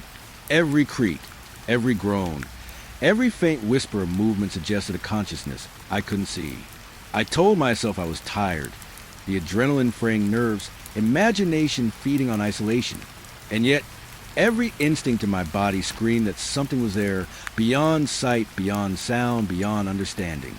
As I passed room 6 again, I felt it, an almost magnetic pull, subtle but insistent, like the room was tugging at the edge of my mind. I stopped, flashlight illuminating the door. The faint scuff marks on the carpet seemed to shift under beam, moving slowly, deliberately, as if rearranging themselves in response to my gaze. I took a step back. The hallway hummed faintly, a vibration in the floorboards, a pulse that resonated through my chest. I could feel in my bones. The motel was alive, not in the way a building is, but in memory, awareness, presence. A soft whisper drifted from the end of the hall. I froze, straining to hear. Words or fragments of words tug at my comprehension. Names, warnings, pleas. I couldn't catch them clearly, only fragments. Don't stick any. My mind tried to rationalize it. Voices, pipes, echoes from the forest outside. But the intonation, the cadence, the subtle fear embedded in it. No human voice could carry that weight without presence. And presence was exactly what this place exuded. I continued toward the lobby, each step measured. The hall stretched longer than I remembered, doors bending slightly, shadows pooling and dissipating in unnatural rhythms. The footsteps echoed again. This time, I turned, flashlight sweeping the hallway. Nothing, but the sense of being watched intensified. I felt eyes along my back, across the ceiling, in every corner, in the air itself. The motel had memory. It had patience. It had something waiting. I reached the lobby and leaned against the counter, breathing heavily. The fluorescent light overhead flickered unevenly, casting a patchwork of shadows. I could still feel the footsteps in the hall behind me, though no one was there. I tried to reason it. Empty hallways, fatigue, isolation. But the tremor in my hands, the prickling at my neck, the subtle pressure against my chest, all suggested otherwise. Something had moved with intent, observed with awareness, and now it had left a residue of tension that I couldn't shake. I sat on a chair near the desk, trying to steady myself. My flashlight rested across my knees, beam dancing over the floor. Faint scuff marks appeared and disappeared in the dim glow, traces of previous guests or something else. I thought about the missing reports, the unexplained disappearances, the notes in the logbook, patterns repeated here, over years, decades even. I realized that the Pine Hollow Motel didn't just store memories. It preserved them. Each presence, each visitor, each moment of fear became part of the building's consciousness, and I was now part of it. I felt the footsteps behind me again, subtle, patient. They weren't hurried, not chaotic. They were deliberate. They measured, observed, recorded. My heart pounded. I dare not turn my head fully. I didn't want to see what might be there. And yet, I couldn't stop my gaze from flicking towards shadows, corners, the places my mind insisted were empty. The motel was alive in every sense that mattered: awareness, memory, intent. The whispers grew slightly louder, more insistent, threading through the air like smoke. I could almost make out words now, half-formed syllables that suggested warnings, names, pleas. They weren't coherent, not yet, but the tone, the insistence, the weight, they carried the memory of fear, of vanished people, of things beyond comprehension. I pressed my hand to my forehead, tried to shut out the sensation, trying to remind myself that I was just a man, a sheriff, a rational being. But the Pine Hollow Motel didn't care for rationality. It only cared for awareness, and I was fully, undeniably present. Time seemed to stretch. Minutes bled into hours, though I couldn't tell the difference. Every step, every movement, every blink of the overhead light seemed magnified. The hallways stretched, shadows bent. Whispers curled at the edges of perception. The footsteps continued their faint echo, sometimes closer, sometimes farther, always deliberate. I realized then that the motel had patience, an almost eternal patience. It could observe, record, and wait indefinitely. And it had waited for me that I rose slowly, flashlight in hand, and started toward the stairwell. The hall seemed to shift subtly under my gaze, corners elongating, doors stretching, shadows folding inward. The footsteps mirror my movement, echoing patterns I couldn't anticipate. I could feel a presence pacing alongside me, not visible, but undeniably there. Each step carried the weight of memory, of vanished guests, of whispers and fear-preserving walls, in the floor, in the very air I breathed. Reaching the stairwell, I paused. The cool metal railing felt unervingly solid, grounding me. I glanced back one final time down the hallway. The shadows pooled more densely, almost as if the darkness itself had awareness. The whispers curled once more, indistinct syllables that carried meaning I could almost grasp. I realized fully that the Pine Hollow Motel didn't merely house guests. It housed their fear, their presence, their memories. And now, my own dread was part of it, another thread woven into its consciousness. I descended slowly, each step deliberate, each footfall echoing faintly behind me, though no one followed. And yet, the sensation of being observed did not leave. The faint footsteps, the whispers, the shifting shadows, they remained, lingering like a faint pulse beneath the surface of reality. I could not ignore them, could not pretend they were mere imagination. I had walked the halls of the Pine Hollow Motel, and I had been marked by it, noted, observed. By the time I reached the lobby, I felt the weight of it fully. Every wall, every door, every shadow carried memory, presence, and intent. The footsteps had ceased for now, but their absence was not relief. It was patience, a waiting, a reminder that the motel remembered me, that it would observe me long after I left its walls. I left, stepping into the cold night, but the hallways followed me in memory, in awareness, in dread. And I knew, as I drove away, headlights cutting to the darkness, that the Pine Hollow Motel had claimed me subtly, without violence, without coercion. It had recorded my presence, threaded my fear into its consciousness, and I would carry the echoes of its hallways, the faint footsteps, the whispers, and the living shadows with me forever. I shouldn't have touched them. I knew that the moment I picked up the first note, I was crossing a line. But there they were, scattered across the lobby desk and the worn floorboards like breadcrumbs left by someone or something that wanted to be found. Small pieces of paper, crumpled and stained, handwriting in varying degrees of legibility. Some neat, almost polite. Others jagged, hurried, panic spilling out of every stroke. That I unfolded the first note carefully, my fingers trembling despite my best effort at control. The words were simple, short, desperate. They won't stop following me. Nothing else. No signature, no date. Just that one sentence, raw and urgent. I felt a chill run down my spine. I had read similar lines in police reports, witness statements, old files about missing guests. Patterns that repeated over and over in a way that made my stomach sink. Another note, tucked into a corner of the desk. Longer this time, almost a journal entry. I hear the footsteps again. Every night. I lock the doors. I check the windows. But it waits. I don't think it's human. I don't think it's gone. I don't think it ever will be. The handwriting was jagged. Edges of the letters sharp, as if the writer had been clawing at the paper while writing. My breath caught. I had heard footsteps, too. Shadows that shifted. The air itself seemed to observe me. I wasn't imagining it. I gathered more notes, stacking them in my hand. Each revealed fragments of terror, almost identical in their desperation. Please, don't let it catch me. I can feel in the walls. The room remembers. It follows me when I close my eyes. I thought I was alone. I am never alone. They're always watching. Reading these, I could almost hear the voices of the writers, trembling, whispering in the corners of the lobby, carried by memory. The pattern was unmistakable. Every guest who had stayed here had experienced the same escalating fear, the same sense of presence, the same inescapable dread. I placed the notes back on the desk carefully, as if touching them too roughly would awaken something. My flashlight's beam traced the edges of the room, highlighting peeling paint, warped carpet, and shadows that pooled in corners. It was all ordinary, yet not ordinary. Ordinary could not hold the weight of so many panicked words.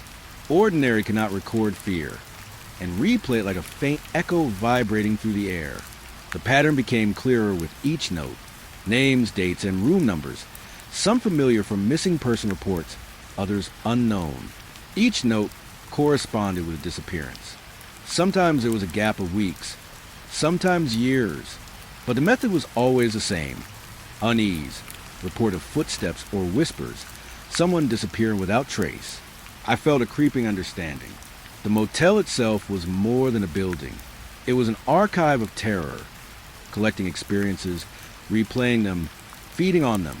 I picked up another note. This one was folded repeatedly, corners worn thin. The words inside were almost frantic. It knows when you're awake. It knows when you're alone. It doesn't forget. I can hear it breathing through the vents. I can hear it moving beneath the floor. I can't escape it.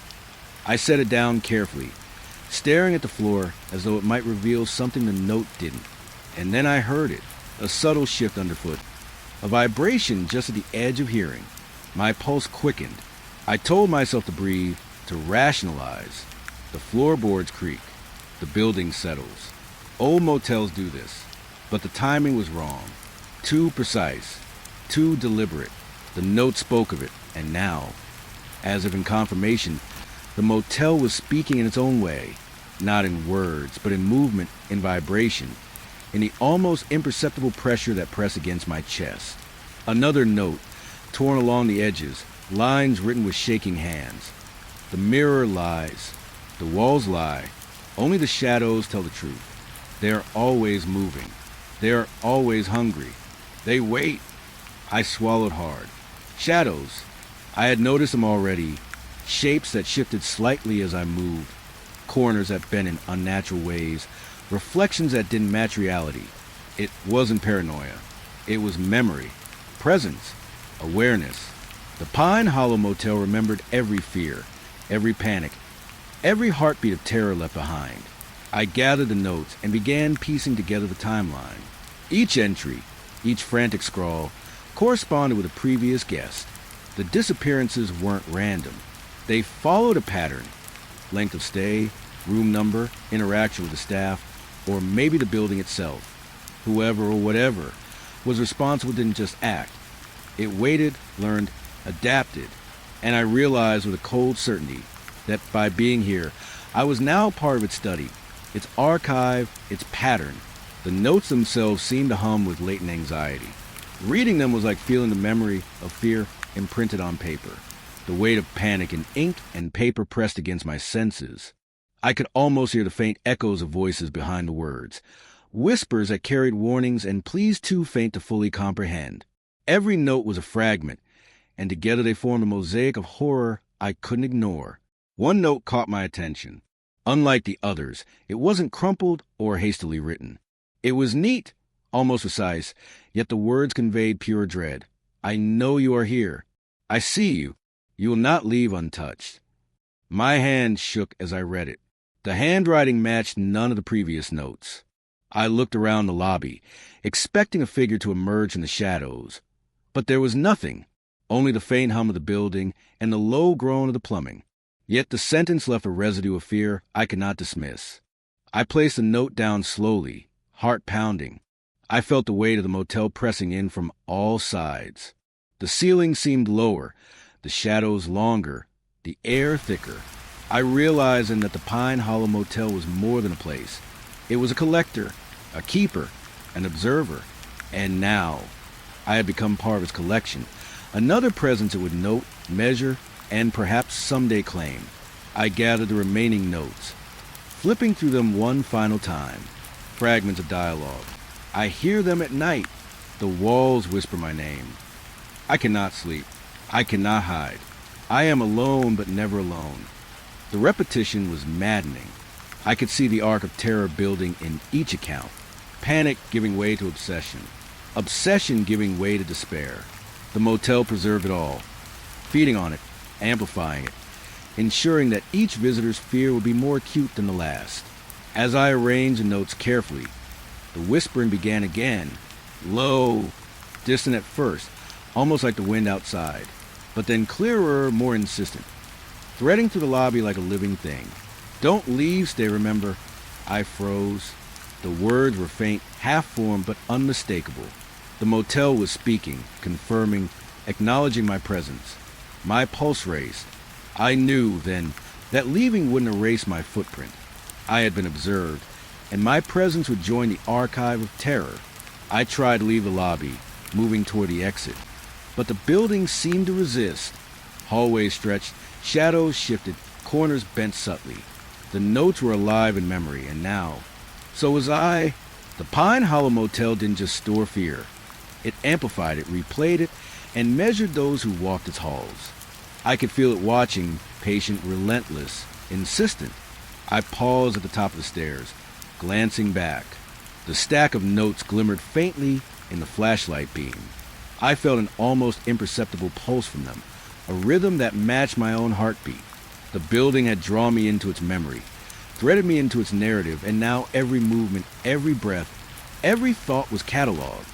I was no longer just a visitor. I was part of the motel's consciousness. Outside, the night pressed in, cool and indifferent. I stepped into the lobby once more, eyes scanning the shadows. They seemed to deepen, to shift in ways impossible in normal light. I felt the weight of every note, every word, every tremor of past fear pressing against me. And I understood, fully and unshakably, that the Pine Hollow Motel didn't forget. It didn't release. It remembered, and it waited.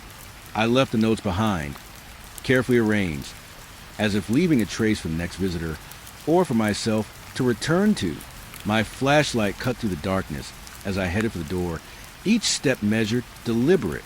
Yet, even as I exited into the cold night air, I could feel the motel's presence following me, patient and persistent. The notes had revealed a pattern. The terror, the slow, creeping dread that hung like a pulse in every hallway, every room, every shadow. And I knew, as I drove away, that the Pine Hollow Motel had claimed a piece of me, quietly, subtly.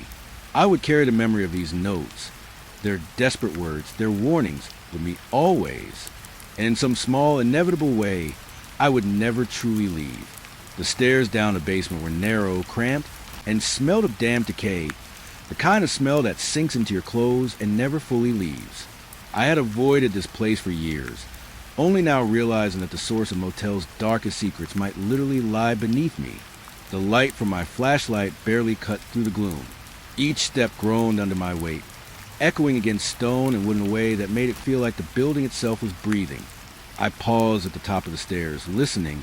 Silence, except for the hum of the fluorescent lights above and the soft groan of the plumbing.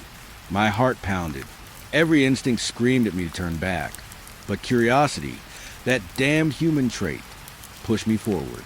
The basement had always been locked, a place staff avoided mentioning. But tonight, I had a key, a heavy, cold thing I found tucked behind the front desk drawer. The air grew cooler as I descended. It carried a weight, an oppressive density that pressed against my chest and throat. The flashlight flickered against the walls, revealing shelves stacked with dusty boxes, old furniture, and crates that looked like they hadn't been touched in decades. Shadows clung to every corner, thick and viscous, almost moving when I wasn't looking directly at them. I shook my head, telling myself it was fatigue, imagination, the building's weight pressing down. But the smell, that smell was real. Near the far wall, I saw something different, evidence of past lives, or perhaps the remnants of acts that should never have been committed.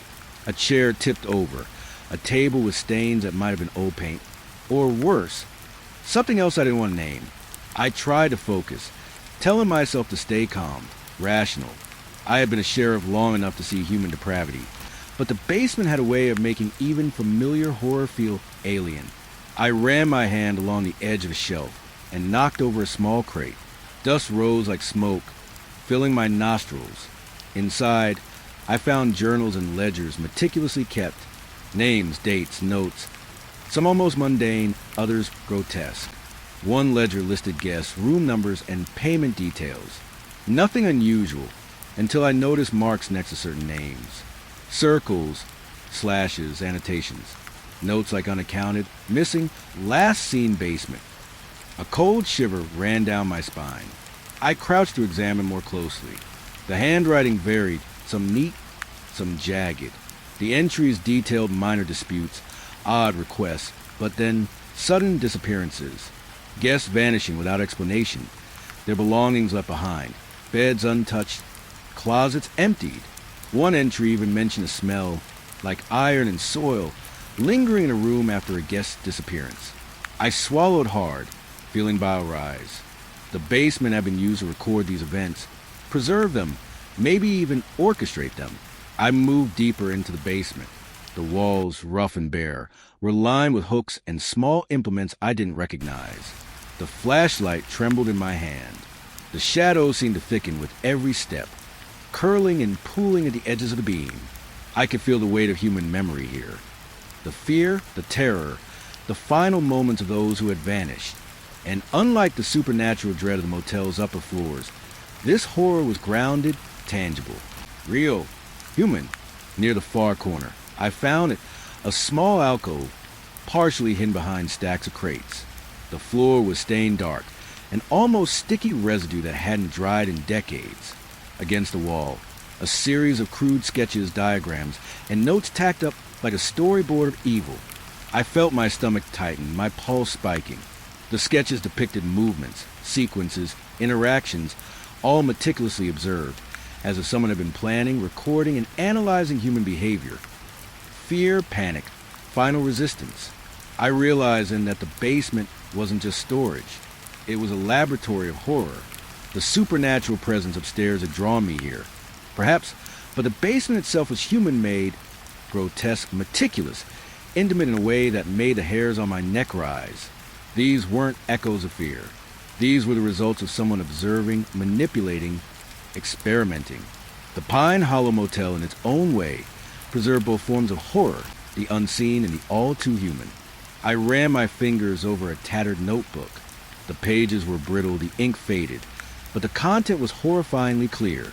Accounts of guests lured or trapped, descriptions of fear-inducing tactics, even psychological notes about breaking down resistance.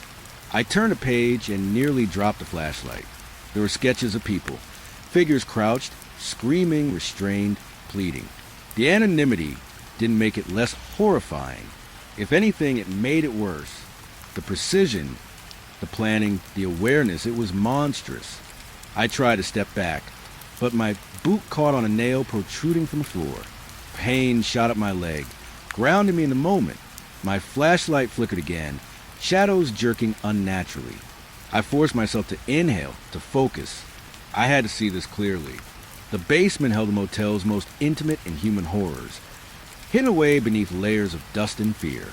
And now I had witnessed them. A noise made me freeze. Not a footstep, not a whisper, but the scrape of metal against concrete. I spun, flashlight sweeping the corner. Nothing, but the air was thicker, heavier, as if the basement itself hadn't noticed my intrusion. My heart hammered. I told myself to stay rational. Old buildings creak, crates shift, but the sensation of being observed was undeniable, patient, and intelligent. I forced myself to move again. Another crate tipped, revealing small personal items. Wallets, keys, a single shoe, forgotten or left intentionally. The question didn't matter. I felt the weight of those absences, the echoes of the people who'd been here, and were no longer. A strange, almost suffocating empathy gripped me. The motel had stored their fear, yes, but this basement had stored the consequences of human evil. The finality of disappearance, the grotesque imprint of violence and obsession. Near the far wall, a door, small, unremarkable, heavy. It creaked as I pushed it open. Inside, the space was darker, cooler, more oppressive. The floor was uneven, and the smell of damp decay was stronger here. I swept my flashlight across the room and froze. The walls were lined with shelves, jars, and containers. The contents were unidentifiable, sealed, dusty, but there was no mistaking the intent. The basement wasn't just a storage area. It was a repository, a curated collection of horror. I knelt to inspect one of the jars. Dust covered the lid. Labels faded beyond legibility. The contents were obscure, dark, unidentifiable. My mind refused to dwell on what could be, but cold realization sank in. The motel, the basement, the archives. They weren't random. They were deliberate. Someone had preserved these things, studied them, cataloged fear and consequence alike. The footsteps returned, faint, deliberate, echoing from the stairwell. Not supernatural. Human, or at least humanoid. My pulse raced. The basement had been abandoned, yes, but something lingered. Awareness, presence, memory. The Pine Hollow Motel had preserved human evil as meticulously as it had preserved fear. And now I was present, a witness. A potential entry in its next record. I gathered myself and started back toward the stairs. Each step echoed through the basement like a drumbeat, slow and heavy. Dust rose in ghostly clouds with every footfall. The darkness pressed against me from all sides, shadows curling like fingers, brushing along my arms, my neck, whispering warnings I couldn't understand. I didn't look back. I couldn't, and yet I could feel the basement's weight behind me, following, measuring, recording. At the top of the stairs, I paused, gasping for air. The hall above looked ordinary, almost comforting after the oppressive human horror below. And yet, I knew it was part of the continuum. The supernatural dread upstairs, the human grotesque below. They were two halves of the same whole. The Pine Hollow Motel preserved both, witnessed both, fed on both, and I had walked directly into its memory. I stepped out into the lobby, the familiar musty smell blending with the cold night air from the entrance. Shadows pulled in corners, and the faint hum of the building seemed louder, almost alive. I tried to shake it off, telling myself I had seen enough, documented enough. But deep down I knew the basement had changed me. The motel had changed me. The Pine Hollow Motel didn't just observe, it imprinted. And now, I carried the basement's grotesque, human memory with me, stitched into my own consciousness. Even as I drove away later, headlights cutting through the night, I couldn't shake the feeling of observation. Every reflection in passing windows, every shadow across the road, whispered to the basement of the meticulous human horror stored there, waiting. And I knew unavoidably that I would never forget. I couldn't shake the feeling that I was being watched. Not just the ordinary awareness of someone glancing in my direction, but a deeper, colder sense, an insistence pressing against my skin, crawling under my hair, settling in the hollow behind my eyes. Every shadow seemed to twitch when I wasn't looking directly at it. Every reflection, no matter how distorted or fleeting, felt deliberate. It started the moment I returned to the motel after examining the basement. I had hoped that leaving the oppressive, human-inflicted horror behind would ease the dread, but it didn't. Instead, it followed me. The feeling of observation thickened with every step I took through the lobby, across the creaking hallways, and into the rooms I had yet to check. The Pine Hollow Motel wasn't done with me. Not even close. I tried to ground myself. Rational thoughts, facts, memories of normal days. I told myself that old buildings do this. Shadows move strangely, reflections mislead, and the mind fills in gaps. But the eyes were different. They didn't belong to any single shape or human face. They belonged to everyone. Everyone who had ever stayed here and never left. In room 6, I noticed it first. A quick flicker in the corner of my vision. A reflection in the small, grimy mirror above the dresser. I turned sharply. Nothing. The room was empty, as it should have been. But when I looked back at the mirror, I saw it. A fleeting pair of dark eyes, wide and unblinking, watching me from somewhere beyond the glass. My stomach dropped and my hand shook. I tried to blink it away, but it persisted, or perhaps another pair replaced them. 100 faces, 100 stares, trapped somewhere between memory and shadow. I stepped back, heart hammering. The motel was showing me its victims. Not as corpses, not as artifacts, but as presence. Their fear, their panic, their despair, somehow lingering. I couldn't understand how, only that it was undeniable. Each blink brought a new pair of eyes, every reflection a new witness to my intrusion. They were patient, silent, and impossibly still, and I felt their judgment. In the hallway, the air grew thicker, heavier. I passed by the windows, their glass streaked with rain and grime. For a moment, I thought I saw a figure standing just outside, peering in. I stopped, holding my breath. The street was empty. The motel faced an abandoned road, one that had long since stopped seeing traffic. Yet the sense of being watched didn't dissipate. It only intensified. I tried to ignore it, moving from room to room. Every door I opened seemed to breathe in and out with me, every shadow curling closer as I passed. On one wall, the faintest impression of a hand appeared, dust disturbed in a perfect palm shape. I had no idea if it was recent or decades old, but the moment I noticed it, I felt a shiver that ran the length of my spine. The motel was alive in memory, and I was intruding. In room 3, I found a journal left by a guest. The pages were brittle, ink faded, but the words screamed across time. They see everything. I can feel them watching when I sleep, when I close my eyes. I try to run, but they follow in corners and mirrors in the shadows behind my eyelids. I am never alone. I could relate more than I wanted. Reading those lines, I felt the weight of the motel settle onto my shoulders. It wasn't just a building. It was a memory of everyone who had disappeared within it, and now I was included in that memory. The eyes followed me even into the kitchenette, where I tried to make sense of what I was seeing. Reflections in the sink, the refrigerator door, the small stainless steel counter, all flickered with impossible forms. Faces half seen, peering from impossible angles, sometimes distorted, sometimes frighteningly lifelike. I caught glimpses of their expressions: terror, pleading, despair.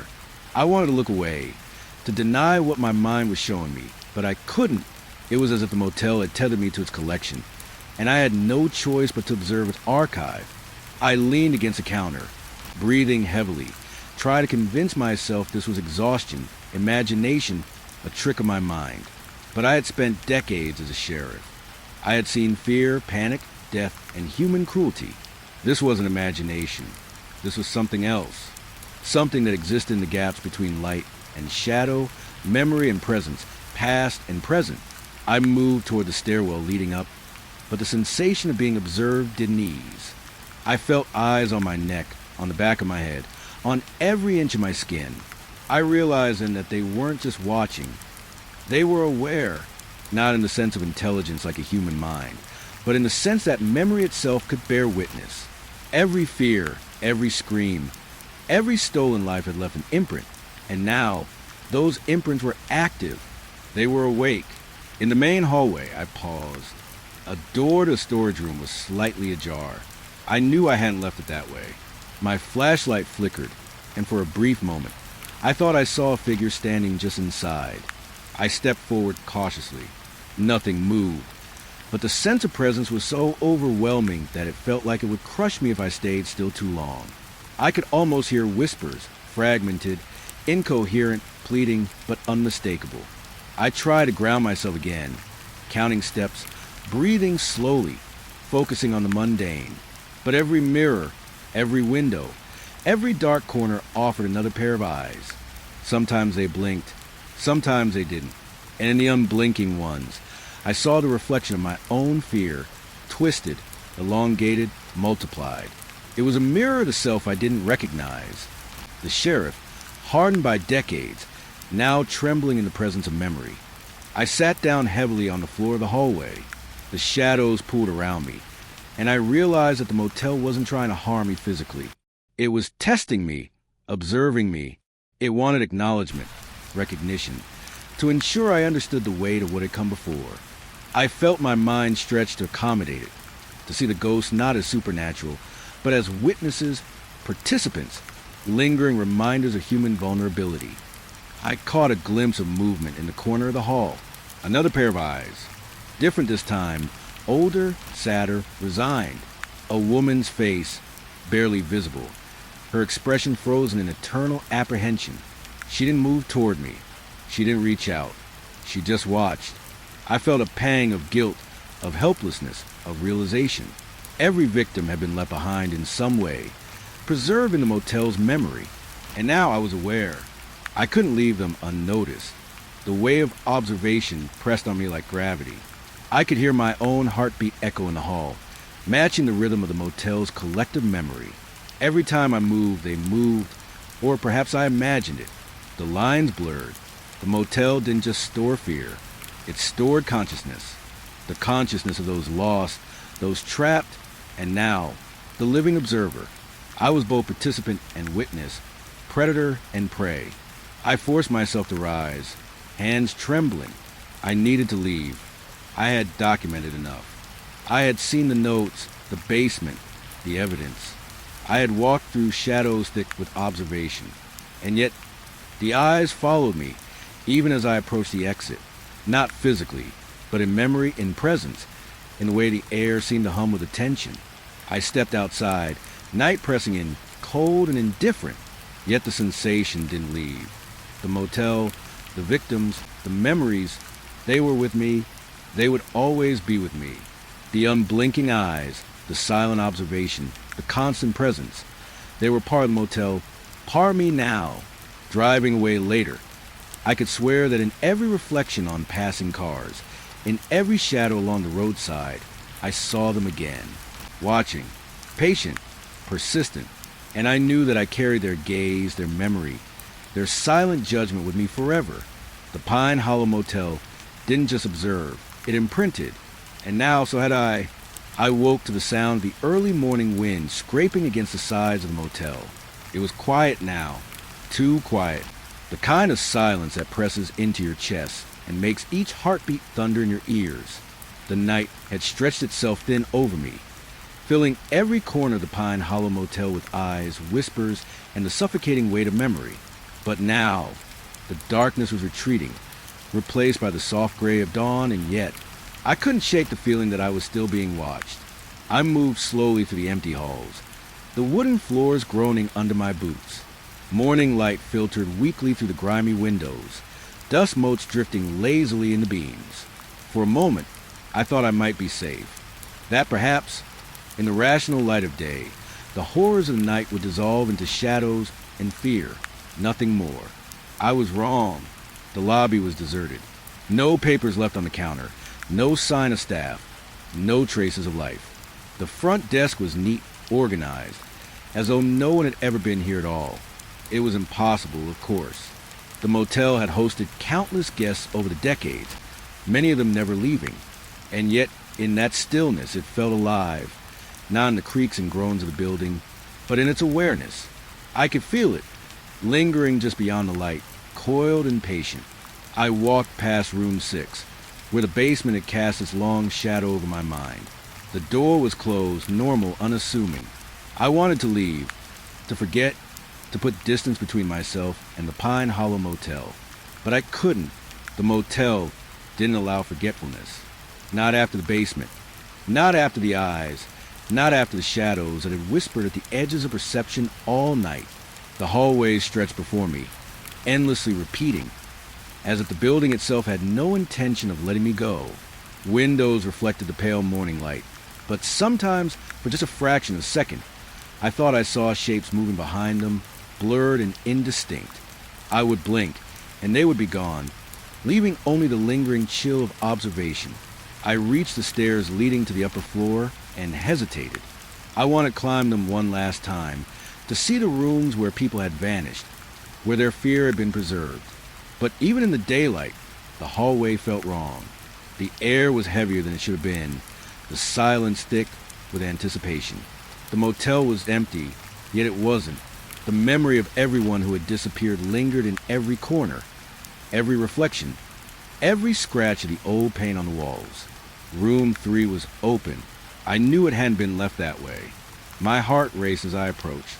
The air smelled faintly of mildew and something metallic.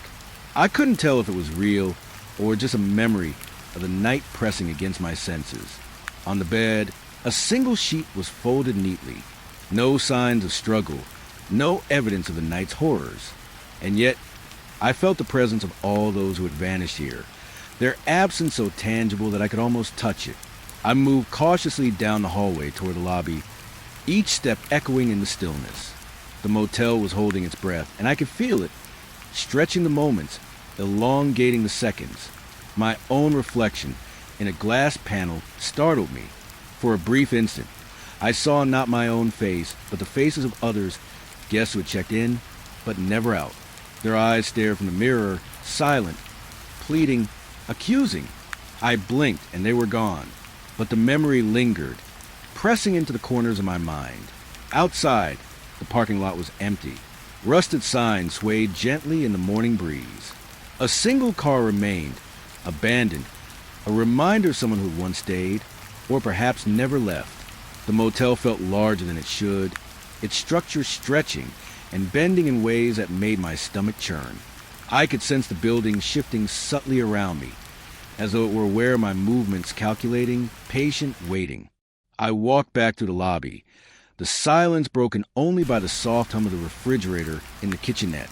I glanced at the front desk. Nothing had changed, and yet I felt the weight of hundreds of unobserved eyes. Hundreds of stories trapped in walls, floors, and furniture. I realized then that the Pine Hollow Motel didn't need inhabitants to be alive. It had memory. It had intent. It had observation. And I was part of it now. A sudden draft brushed against my neck, carried with the faintest hint of perfume, of tobacco, of the lives that had once passed through these halls. I turned sharply. No one, but I could feel them. The air thickened, pressing against my chest, whispering reminders of the night. The eyes weren't gone. They never would be. Not really. And I knew, deep down, that I was being watched even now, even in the relative safety of the morning. The stairs to the basement loomed in my peripheral vision. I wanted to look away, to forget, but the memory of what I had seen down there pulled at me, tethering me to the motel, refusing release. I couldn't let myself fall into denial. I had witnessed the horror of human intent, cataloged fear in the shadows of absence. And now, in the quiet morning, the motel was showing me that horror again, not through active terror, but through stillness, patience, and the ever-present weight of observation. I reached the lobby doors, the sunlight washing over the peeling paint and cracked windows. For a moment, I felt relief. I thought that perhaps I could leave, put the motel behind me, and resume a semblance of normal life. But then I noticed it. A single light flickering faintly in a room at the far end of the hall. No one had checked in. No one had arrived. And yet, the light was on, stubborn, persistent. I froze. The motel was communicating. Somehow, it didn't need words. The light was a message, a warning, an acknowledgement that its history was ongoing, that its memory continued, and that the terror had not ended. I realized then that the Pine Hollow Motel was not just a building.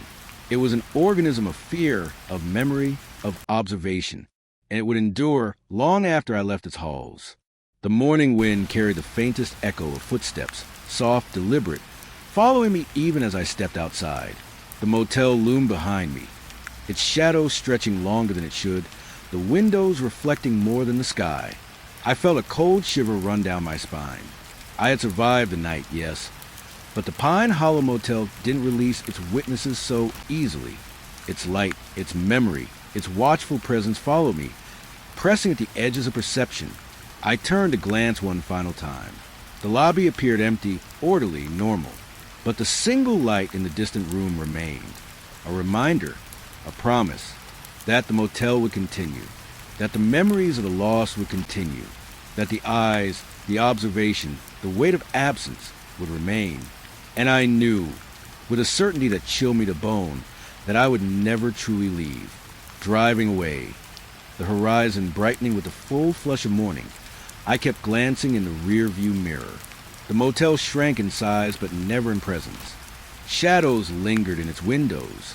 I could almost see the faint outlines of those who had vanished, standing just inside, waiting, watching. The road stretched ahead, empty, quiet, and ordinary.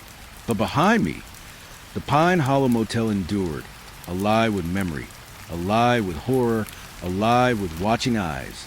Even now, hours later, I can still feel it. The pressure at the back of my mind, the certainty of observation, a light left burning, a witness in every reflection. The motel had not ended, and neither had the terror. Its history would follow me, embed itself in memory, and never, ever let go.